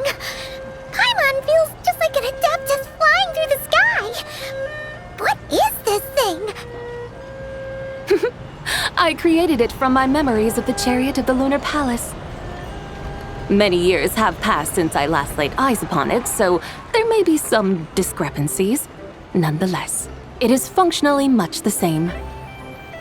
A lunar chariot? Wow! Paimon never imagined she'd get to ride in one! So, Sabai, does that mean you used to work on the moon? Work. That's an interesting way to phrase it, though I suppose you are correct. I was once an angel, a member of a race tasked with guiding humanity. Then, graced by serendipity, I became a moon envoy. Huh? What's a moon envoy? Some kind of super important angel? As you would understand it, a moon envoy is a job title.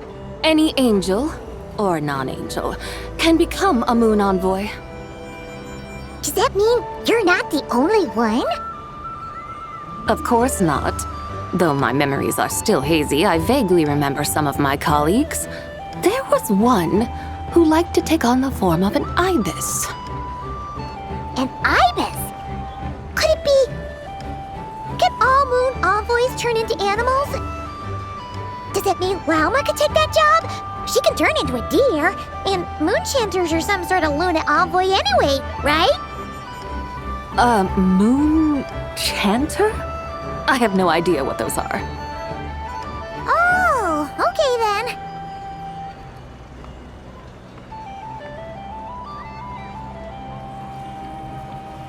Look! Paimon thinks she saw a tea vendor over there! Very well, let's take a look.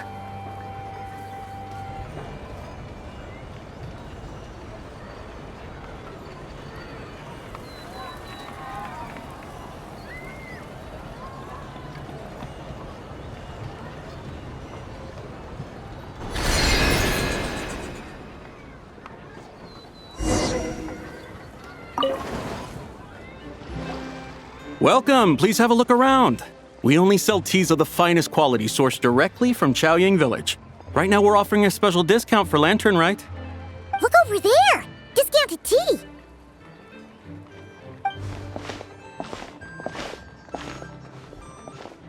Dear customers, are you looking to purchase some tea leaves? I can see from your bearing that you are no ordinary customers. My humble shop has some exquisite teas that should satisfy your more refined tastes. We're not here for quality. We're looking for a discount. A discount? Well, that's a coincidence. Our Sungla tea is on sale right now. A special festive offer. Something about the name of that tea sounds familiar to Paimon. Buy 3 boxes of Sungla tea during the festival to get 10% off. Buy 4, get 20% off. Buy 10, but... That's right! 10 boxes at half price. Have you been to our shop before by any chance? Oh, Paimon's definitely heard this spiel before. 3, 4, 10, 10, 20, 50. Zabai, what are you muttering about? When purchasing 3, 4, or 10 boxes, the corresponding discounts are 10, 20, and 50%. The intervals between the two sets of numbers are 1 and 6, and 10 and 30. Look! Her eyes turned blue! That's gotta be a first! If the differences between intervals remain equal, the interval after 6 should be 6 plus the difference between 6 and 1, which is 11. Similarly, after 30, the next interval should be 50. Therefore, extrapolating upward, the next two numbers in each set should be 21 and 100. You're making Paimon's head spin! Those numbers, what do they mean? They mean that if we buy 21 boxes of Sungla tea, we should get a 100% discount! 100% discount? You mean we'll get them for free? Oh, there was a pattern to the discounts. Is that right? The pattern we speak of is mathematics, little one. A pattern that is always right. That's amazing! You're a shopping genius, Zabai. Oh, wait. Something feels off here. I had no idea our shop's discounts were tied to the laws of nature. I've learned so much from you, dear customer. No need to thank me. Now, please give us our 21 boxes of free tea. Wait! What's the matter? Paimon just realized what it is that's not right. It took you long enough. We got the short end of the stick! Think about it. If we don't have to pay when buying 21 boxes, then if we buy even more, the vendor should be paying us money instead, right? Huh? Hey, Zabai, work this one out. If we buy 100 boxes, we'd make loads of money, wouldn't we? It stands to reason. Wait a moment, dear customers. Don't you think you're haggling a little too hard? You are the one dictating the discounts. We're simply extrapolating the numerical patterns within. As such, we are hardly haggling. You have a point. However, that's right. I'm so sorry. I just remembered. My supplier didn't come today, so we don't have any tea after all. Such a shame. Terribly sorry about this. Awful, awful luck. Where can we find your supplier? Well... Not to fret. We'll save you the effort and go straight to the source ourselves. Well, you see, dear client, the supplier's discount isn't as generous as ours. You won't be able to get the same price from them. Huh? Does that mean they won't pay us for taking their tea? They might not even offer you a 100% discount. How very unfortunate. Nevertheless, as the original supplier, they must offer some sort of discount. Besides, we're not looking to make money. We just want a good deal. Well, that's great. My suppliers are all tea farmers from Chaoying Village. You can go ask around the village, but please don't say I sent you. Do not worry, we appreciate your generosity. Referring customers to your business partners, even choosing to remain anonymous, the demeanor of a true gentleman indeed. Your business will surely prosper. I hope you're right. Then let us head to Chaoying Village. Do you know the way, my guides? Of course! Just follow us!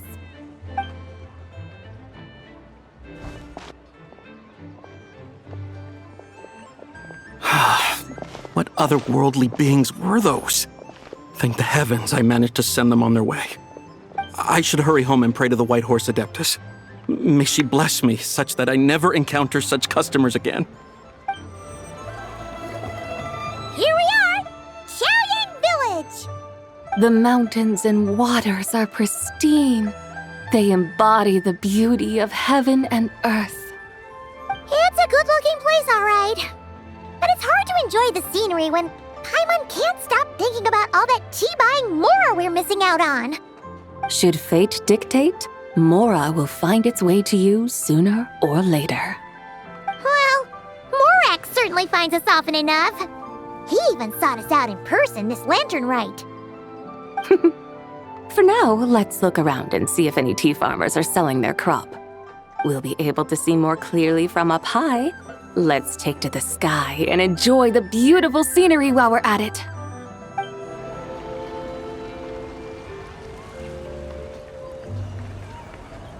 Wow! Chaoying Village looks beautiful from up here. Indeed, the houses here are quite different from those in Liyue Harbor. They follow the natural contours of the mountains, forming unique, elegant structures. Yeah, it's super beautiful. The white walls and dark tiles frame the emerald waves of the terraced fields, while the curved eaves and tall gateways juxtapose each other with grace. It's almost too beautiful to be true. The crowing of roosters and barking of dogs, the calls of farmers working the fields, a vibrant pastoral chorus overflowing with earthly vitality. Yeah, it's incredibly beautiful, huh? Have you studied the linguistic arts by some chance? Huh? Your vocabulary for beauty seems rather constrained. Paimon knows how to say pretty as well. I see. Now then, let's take a look around and see if we can find any farmers selling tea.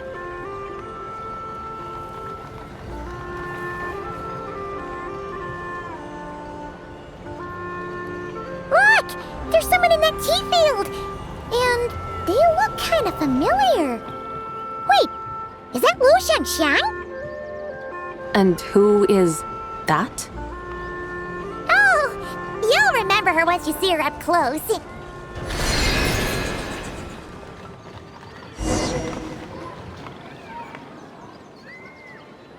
there, Lu Xiangxiang! It really is you! Huh? Paimon, Traveler, and the White Horse Adeptus. Fancy seeing you here. The White Horse Adeptus has a name now. You can call her Zabai. And you are... Wait. I remember now, you're... Don't say anything about food poisoning or fish. You're the young lady who wanted to rise above the rest, are you not? Yes, that's me, but I'm in a bit of a state right now. At best, I can say I've fallen below them. Fallen below them? What happened? Like I said the last time we met, I'm being punished according to family rules. My father, mother, grandfather, grandmother, other grandfather, other grandmother. Oh, that's a lot of family members. Yeah, and on the night of Lantern Rite, they held a family meeting to discuss my situation. So, they do care about you. There's no doubt they care. But they think that since I caused all that trouble in Liyue Harbor, It shows I can't be trusted on my own. They decided to ground me. Ground you? Yeah, though they're not confining me to my room. Instead, I have to personally nurture a tea seedling until it grows big enough to be sold at market. Aw, a tiny little tea baby. Do they want you to experience what it's like to be a parent? It's supposed to cultivate my character and temperament. They say this will help me calm down and reflect on my issues. What happened in Liyue Harbor really wasn't your fault. Oh well, at least this punishment doesn't sound too harsh. So, how long will it take for the little tea baby to grow? Actually, I don't know. I've never grown a tea tree before. It usually takes 2 or 3 years. 2 or 3 years? Yes, the tea in this garden requires 2 or 3 years to mature. That long? Sabai, you're not making this up, are you? How do you know so much about growing tea? When the plants thrive and grow, that is the meaning of my name. I can tell at a glance when their season of ripening will come. Do I really have to waste 2 or 3 years here? Why is this happening to me? I'd only just found my direction in life. Yes, during the night of Lantern Rite, I heard many people reciting poems from Long Gone in praise of the moon. In that moment, I suddenly felt a great sense of pride. I mean, I helped excavate cultural artifacts from Long Gone, so I contributed to the revival of these poems too, right? So I decided to stay with the archaeological team. I want to unearth even more history. I see. And are you sure that's what you want to do? If you don't achieve anything significant in the years to come, will you still enjoy it? Yes, because archaeology gives me that boom shakalaka feeling. Wait, did Xiangling teach you that? That's right. I was asking her for advice. She said that if something gives you that boom shakalaka feeling, then it has to be worth pursuing. I immediately thought about how, when I'm excavating in the ruins, I always feel like there's a ghost standing beside me, and not in a spooky way. It feels like my great-great-great-great-great-grandmother patting me on the shoulder and saying, "Keep going. You're about to rediscover some grand ancestral knowledge." Right? It feels like I've made some kind of connection with my ancestors. Isn't that amazing? Since you've made up your mind, you should give it your all. And I'd love to, but I'm still grounded. Run away, summon up a little boom shakalaka, and leave the tea garden behind. Flee this village. That might be going a bit far. You don't want to lead others astray, Sabai.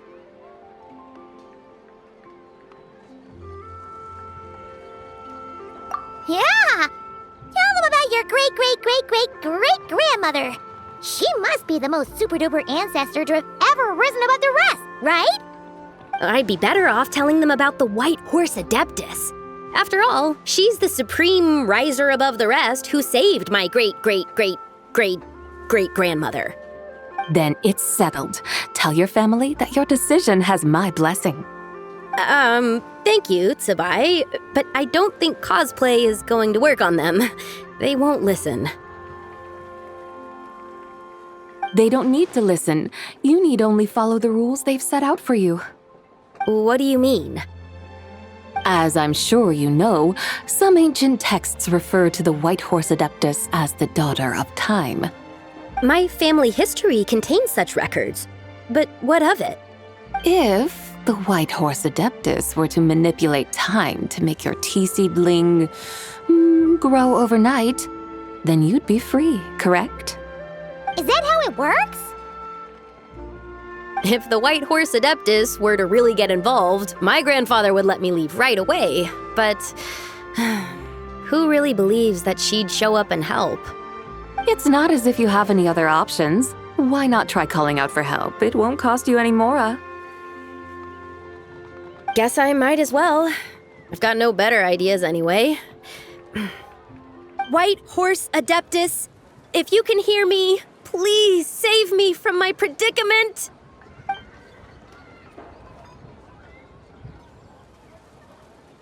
Ugh. Nothing happened, as expected.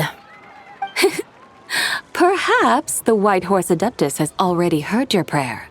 Why not come back here tomorrow and take a look? By then, the seedling you planted may well have grown into a thriving tea tree. Thank you, Tsabai, for trying to comfort me. I do feel better now, kinda. But can't you really do something like that? Oh, it's getting late. Why don't you all stay at my house tonight? My family may be strict with me, but they're always welcoming to guests. That sounds great! Let's get some sleep and then come back here tomorrow to see if our tea baby has grown.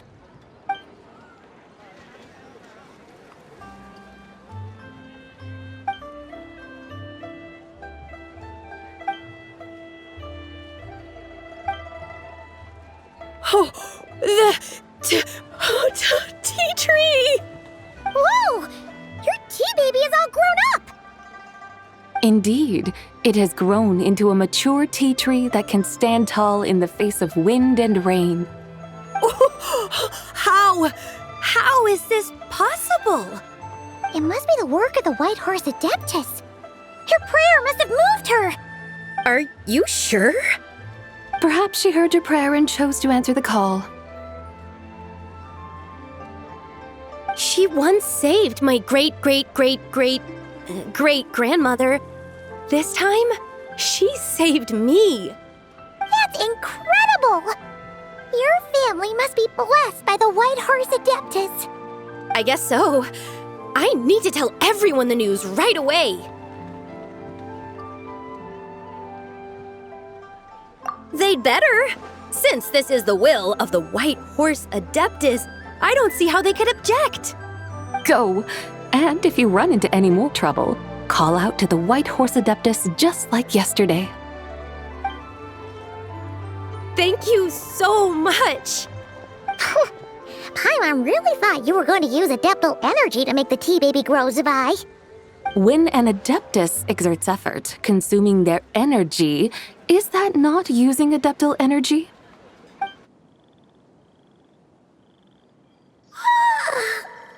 All right. What are we doing out here in the middle of the night? We're here to help Lu Xiangxiang fulfill her wish, of course. Can you really make the tea baby grow?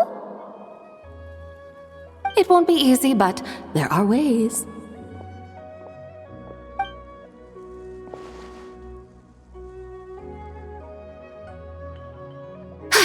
There, it's grown.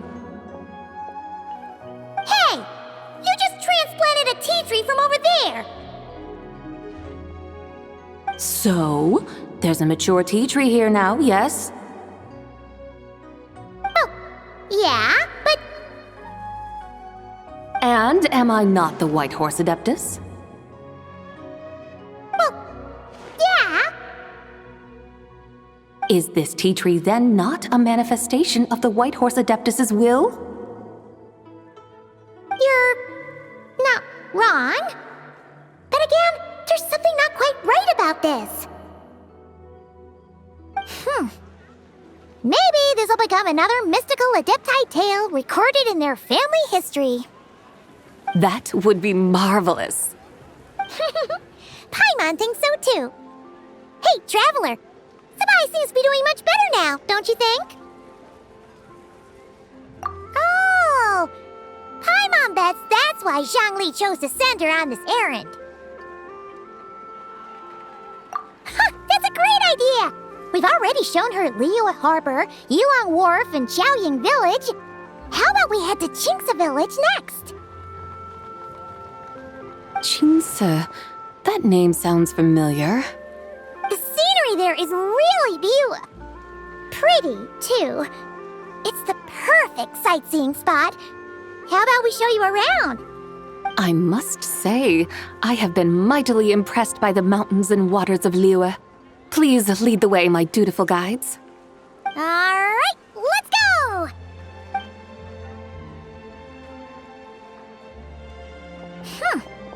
Paimon can't help feeling like we've forgotten something. Pay it no mind. I've already forgotten more than you will ever know. Alright. If we forgot something, it can't have been that important to begin with. Jinxa Village, here we come! We should plant cucumbers. We should plant canolas. We should plant cucumbers. They're easy to sow. We should plant canolas. The flowers are pretty. What are you arguing about, little ones? We're deciding what to plant in our field once Lantern Rite is over. Yeah! Dad gave us a small plot of land to grow our own crops. He said we can keep all the more we get from selling them. We should plant cucumbers, right? Dad plants cucumbers every year. We should plant canolas. We can press the seeds for oil. It smells good and sells for a good price. Ah, an agricultural debate. This should be easy to sort out. Granny, are you a farmer? Could you tell us what to do? Granny? What did you just call me, you rapscallion? Oh no, her eyes are gonna turn red again. It's just, my granny smells really nice, and you smell nice too, so... Sorry. How about we call you Auntie instead? Auntie? Oh, all right. Big Sis Zubai, can you help us decide whether we should grow cucumbers or canolas in our field? You little rascals! Using priceless land like this just for cucumbers and canolas? What a waste of heaven's gifts! Huh? What should we plant instead? With the coming of spring, when all things awaken, the fields should be sown with the 5 grains. What are those? The 5 grains are life's staples, the heart of the people's table. I notice the people here mostly eat rice, so that is where you should begin. Based on the local climate and soil, seedlings planted in mid to late spring should produce mature grain within 2 or 3 months. When autumn comes, you can plant a second crop, with time still to harvest it before the first frost. The rice you harvest can be sold at market or kept in your stores. It's a far better choice than cucumbers or canolas. Oh, but Big Sister Zubai, I like canolas. That's no issue. It is unsuitable for continuous cropping in any case. You can rotate it with rice to maximize your yields. After the second rice harvest, around wintertime will be the perfect opportunity to sow their seeds. And when they mature in mid to late spring, you shall be just in time to sow the first rice crop of the year in turn. This way, your field will sustain balance, rice and canola in a harmonious cycle. Wow, that means we'll have crops to harvest all year round. Wait a minute! If rice and canola take up the whole year, what about my cucumbers? A firefly dares rival the brilliance of the moon? In what twisted universe should cucumbers vie for land with rice? Big Sis Zubai, you're going to hurt Lil Bee's feelings. Auntie hates cucumbers. Stop crying this instant! I meant that cucumbers are simple enough to grow. There's no need to devote a whole field to them. Just find an empty corner of your yard, scatter some cucumber seeds in the earth, and before you know it, you'll have a thriving patch of vines. Cucumbers delight in sunlight and moisture, but they suffer in cold weather. If you wish to plant them this early in the year, you should make sure they're protected from frost. Wow. Is it really that simple? Let's hurry home and get started right away! Are you really in that much of a rush? Well, thanks, Big Sis Tsubai, who's fierce but really good at farming. We gotta go! Thanks, Big Sis Tsubai! See you around! Paimon never imagined you'd know so much about farming.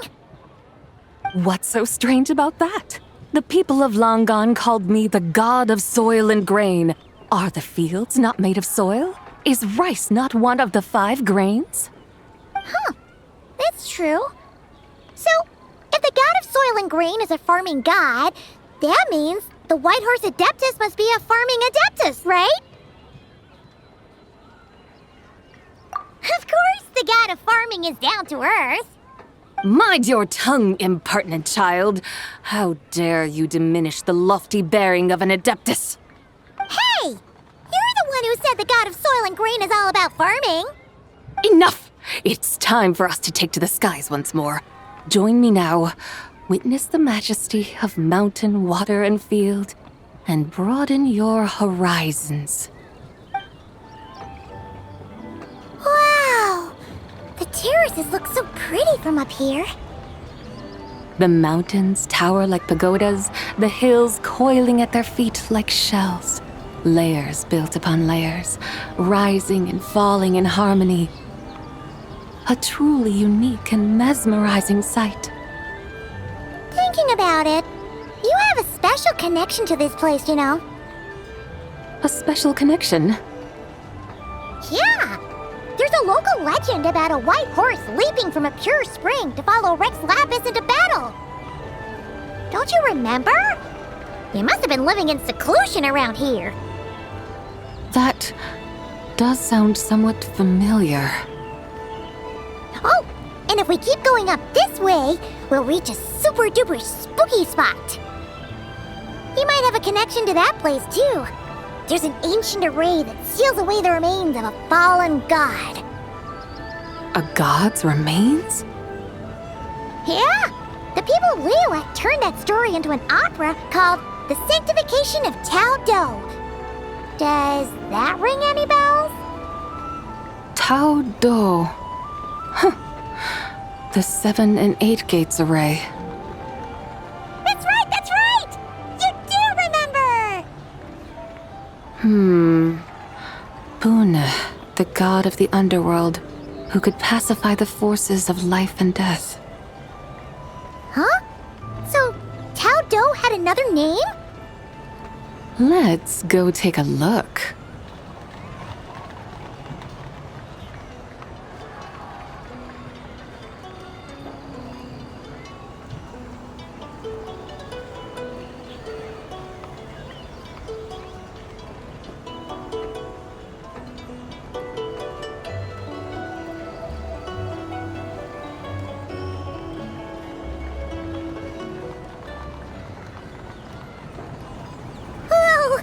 We've arrived at Wulwang Hill. The atmosphere just turned spooky. I can't help but feel there's something strange about this friend you haven't seen in ages. Huh? Paimon thought she heard someone's voice. Let's head down and check it out.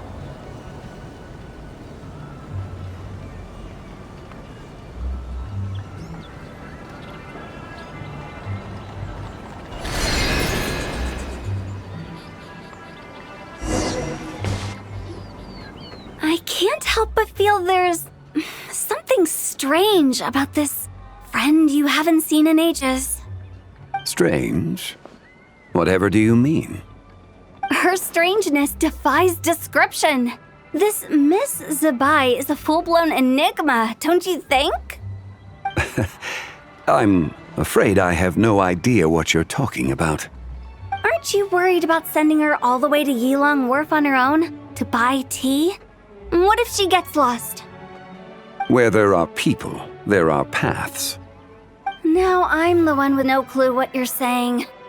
She can ask for directions. And then what? She will meet strangers in unfamiliar lands, build friendships, part ways. Hers will be a long journey indeed. The further the journey, the more footprints one leaves behind. The deeper those footprints, the harder it is for time to erase them. Ah, so you want her to make new friends. I see. But from what you say, it sounds as though she's not from Liyue. I believe she was not, but perhaps she will be. You're sounding stranger by the second. Huh. Oh, over there. Oh, look who's here. Hu Tao! Zhongli! What are you doing here? Traveler, Paimon, fancy meeting in a place like this. Oh my, and Miss Zabai too. Sounds like fate to me. We were taking Zabai to buy some tea from Yulong Wharf. Zhongli sent her there, though she didn't even know the way, and...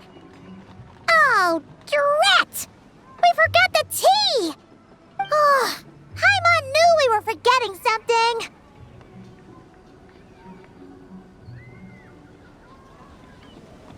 Why didn't you say so earlier then? What's done is done. There's no need to dwell on it. Fresh tea grows with each passing year. Let fate deliver it as it wills. Exactly.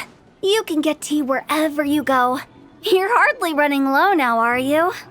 Paimon feels a lot better now that you've said that. Still, I'm a little confused. If you were buying tea, how did you end up all the way out here? We're taking Spy on a sightseeing tour. We started at Liyue Harbor, stopped in at Yulong Wharf, went sightseeing around Xiaoying Village, made our way to Qingce Village, and now we're here. Wow, that is quite the itinerary. Yeah, actually, Paimon thinks it's about time we headed back.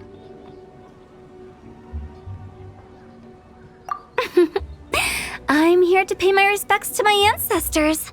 My dear consultant kindly agreed to join me. It is Lantern Rite, after all. Adepti and ancestors should be venerated alike. Ancestors? Wait, could you be? Are you heir to the Wuwang kid? Or perhaps the lone butterfly of the Crimson Flame? Whoa, have you got all your memories back? Huh? Miss Zabai, you know about the Wangsheng funeral parlor and the 8 adepts? I happened to hear a storyteller expound on the sanctification of Tao Do. Lots of people know that story, sure, but very few can discern my family lineage from just a glance. Well, Zhongli, your friend here really is quite something. Unfortunately, there's no time to dally right now. We have a hill to climb. Perhaps once today is done, we can find time to chat over tea, recite poetry, and admire the moon? That would be wonderful, Director Hu. Oh, and before we go, you've been traipsing around all day. I suggest you stop off at the Wangshu Inn on your way back for a good night's rest. Wouldn't do to exhaust yourselves, Don't mention it. All right, we'll take our leave now. See you later. Hu Tao's so thoughtful. Why don't we follow her advice and stay at the Wangshu Inn tonight? Zabai, you can see the whole of Dihua Marsh from up there. The view's amazing. Plus, you can sample Smiley Yin-Xiao's cooking. Wangshu, an intriguing name. It couldn't hurt to check it out. Awesome! Let's go! Is that towering structure Wangshu Inn? Sure is. We can take the lift up from over there. Always walking the path long trodden. Does retracing others' footsteps not tire you? Come on, get in. We'll fly to the top.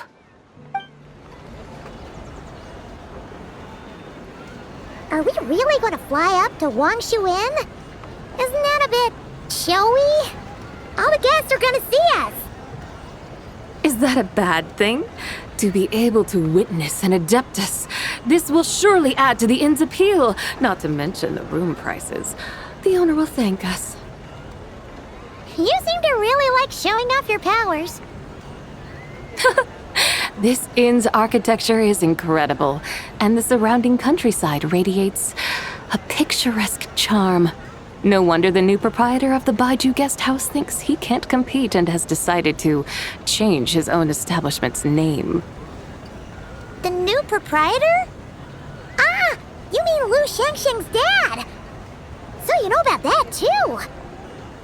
Personally, Paimon thinks it should go with something like Rex's Rest. That's a contender's name if Paimon's ever heard one. A fitting name indeed. So you think the guest house should change its name too? Paimon kinda thought you'd say something like, such sacrosanct traditions must never change. Time flows ever onward. Why should the rules of yesterday be carried forward into the world of tomorrow? The people of today should determine what is to be kept. Huh. You're not as old-fashioned and stuffy as Paimon thought. The years ebb and flow, seas recede to reveal fields. In the vastness of time, I am but a wild horse in a boundless sea of dust. Even Rex Lapis, having waded through the waters of the river of time, is not quite the same as before. Zhongli? What was he like before? That is another story for another time.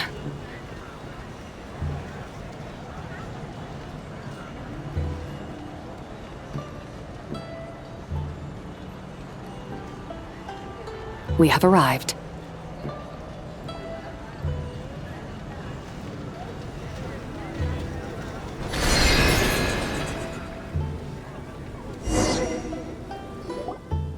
Whew. This is the first time Paimon's ever flown up to Wangshu Inn on a chariot. Everything's so different when you're up high. Wangshu. Like moon lanterns and shell lanterns. Might it all be a coincidence? What's a coincidence? Do you not know what Wangshu means?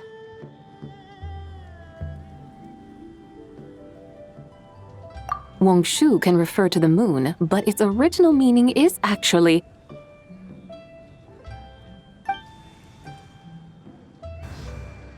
the goddess who rides the bright moon's chariot.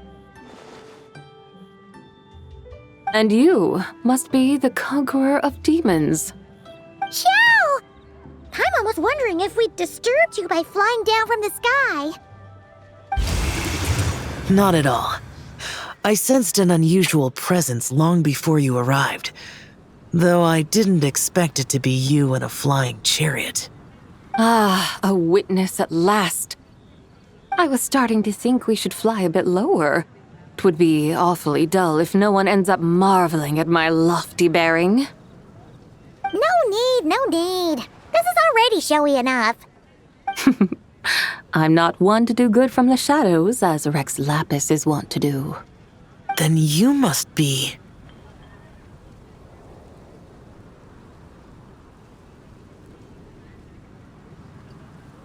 Oh, nay, I'm only cosplaying as the White Horse Adeptus, in truth. Cosplaying? What's that? Ugh, ignore her nonsense. She's a genuine article, the one and only completely authentic White Horse Adeptus. It's just...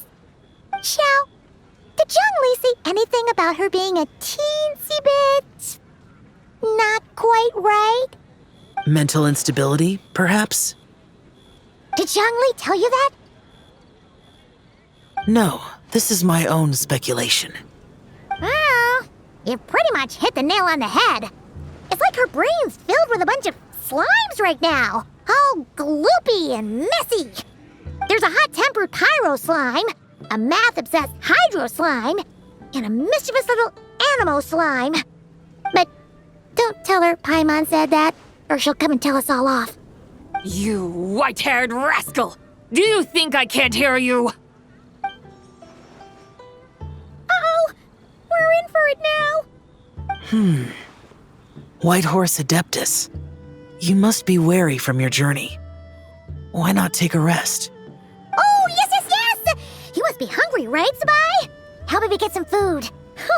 The chef here is incredible!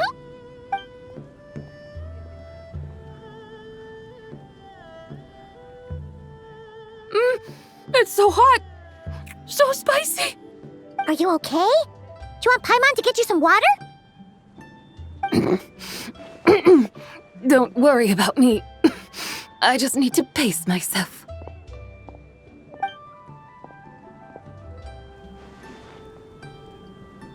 So, regarding your friend and her condition, does even the Lord of Geo have no solution? Zhangli said we should wait and she'll get better on her own. But who knows how long that's gonna take.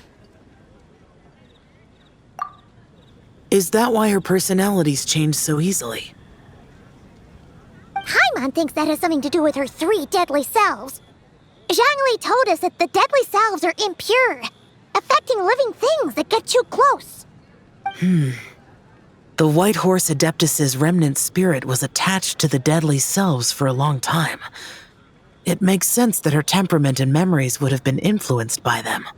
But Paimon still doesn't really understand what the 3 deadly selves actually are. Paimon, as you do not practice self-cultivation, I cannot help you fully understand. But you can think of them simply as emotions and desires. The act of severing the 3 deadly selves is a means of exercising wicked desires and cultivating one's true self. I believe other nations have similar practices. In Sumeru, it is known as shattering Atmagraha. Oh, so it's about emotions, desires, and attachments, that sort of thing. It includes those. I wonder, does she still remember what happened in the past? Some of it, but right now, it's like she was suddenly awakened. Like she's still half dreaming. The half that's still dreaming might remember things, but the half that's awake doesn't quite get it. Conqueror of demons, are you looking to learn about Rex Lapis's past from me? You are an old friend of his, so please, call me by my name. But Conqueror of Demons sounds so much more imposing. In days of yore, he was the Lord of Geo, Heaven's Star. Huh? You said the same thing the day you came back. But what does it mean? I'm afraid I can't remember. Hey, did you really forget? Or are you just pretending so you don't have to tell? Why not ask Rex Lapis himself? Whether I've forgotten might be up for debate, but I am certain he remembers. He must have his reasons for not raising the past, and you likely have similar concerns. I shouldn't have asked. An answer that suits your style, General Elatis. Now that we're on the subject, though, I suddenly remembered something. Which is? In the distant past, there was a feast, which I attended. I faintly recall the Lord of Geo also being present that day. Oh, and then? What happened? Among the dishes served, there was one that could be found in every household throughout Langan at the start of spring, a dish called Flavor of Spring. I suddenly remembered the recipe for this dish. Is that it? Yes! Since it's Lantern Rite here in Liyue, why don't I make some for you to try? That sounds good.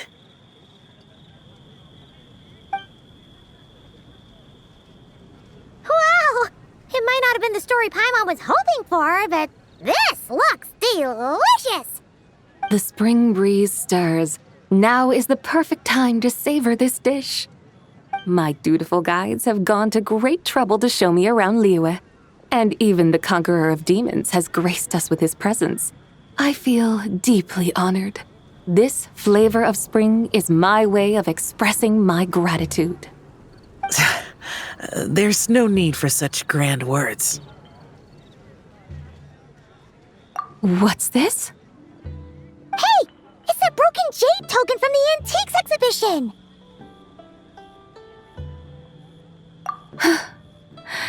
Indeed. This was once an Adeptal treasure of mine. I'm amazed it ended up in your hands.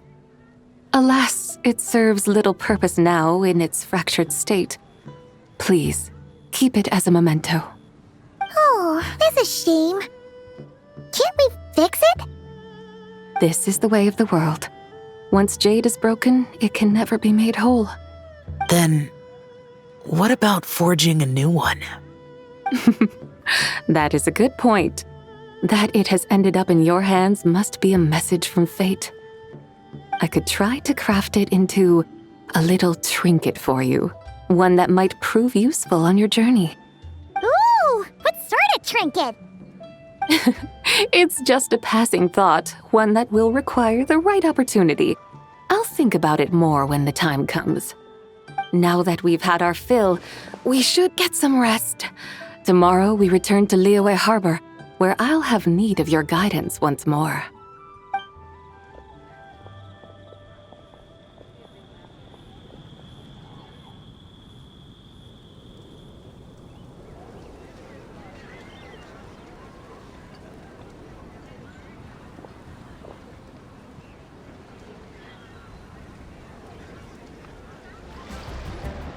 Chi-Chi, the Lantern Rite is almost over. Do you remember how to make a Shao lantern? Morning, split bamboo, traveler. And get silk, make Paimon. You've got it all mixed up again. They're here again. Yow! Looking good in that new outfit, huh? Hey, it's Paimon! Dr. Baiju gave this to me as a gift. How does it suit me? Thank you. Wow!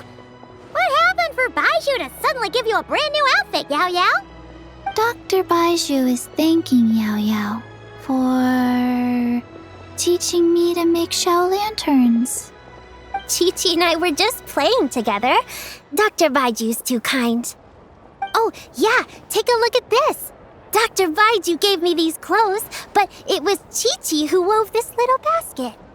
Wow, that's beautiful. When did you become so good with your hands, Chi-Chi? I learned to make Shao lanterns, thanks to Yao Yao. I also made a wish. What do I always say? The White Horse Adeptus answers prayers.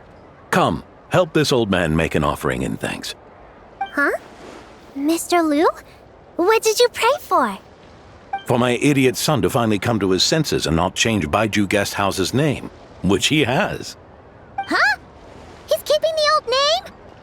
Listen to this. My granddaughter planted a tea seedling in our village just a few days ago. She made a prayer to the White Horse Adeptus to help it grow. Overnight, her seedling flourished into a mature tea tree. Oh, that sure does sound like a miracle. Could the White Horse Adeptus really have helped it grow? Of course she did. Oh, White Horse Adeptus, how blessed is our family over whom you keep watch. Truly, this is an extraordinary miracle. You must record it in your family history without delay. Of course. Huh? Is that you, Miss Zibai? Indeed. I have a long-term booking at your guest house. Yes, I recall. Mr. Zhongli said to charge your expenses to the Wangsheng funeral parlor, if I remember correctly. That Zhongli. Always making trouble for poor Hu Tao. I noticed when you were here last that you bear a striking resemblance to the pictures of the White Horse Adeptus in my family history. You both have golden eyes. Perhaps fate has had a hand in our meeting. And a glad meeting it is, Miss Zibai. Now why don't I gift you some tea from my garden to celebrate this encounter? We grow Sunglaw tea there. and it has quite the reputation throughout Yilong Wharf. I hope you will accept it. Oh! Sungwa, buy 10 boxes, get half off teas. Back on the menu. Buy 10 boxes, get half off? Don't be silly. This is a gift. It's free. Woohoo! Nice! Thank you so much, Boss Lou. There's no need to thank me. You're a visitor from out of town, which makes you an honored guest. Make yourself at home. Lantern Rite may have ended, but the streets are still bustling with activity. Make sure to take everything in, meet some new friends, and enjoy your time here. And that goes for you kids as well. Happy Lantern Rite. Got it, Mr. Lou. Happy Lantern Rite. Yeah! Happy Lantern Rite, everyone! Happy Lantern Rite indeed.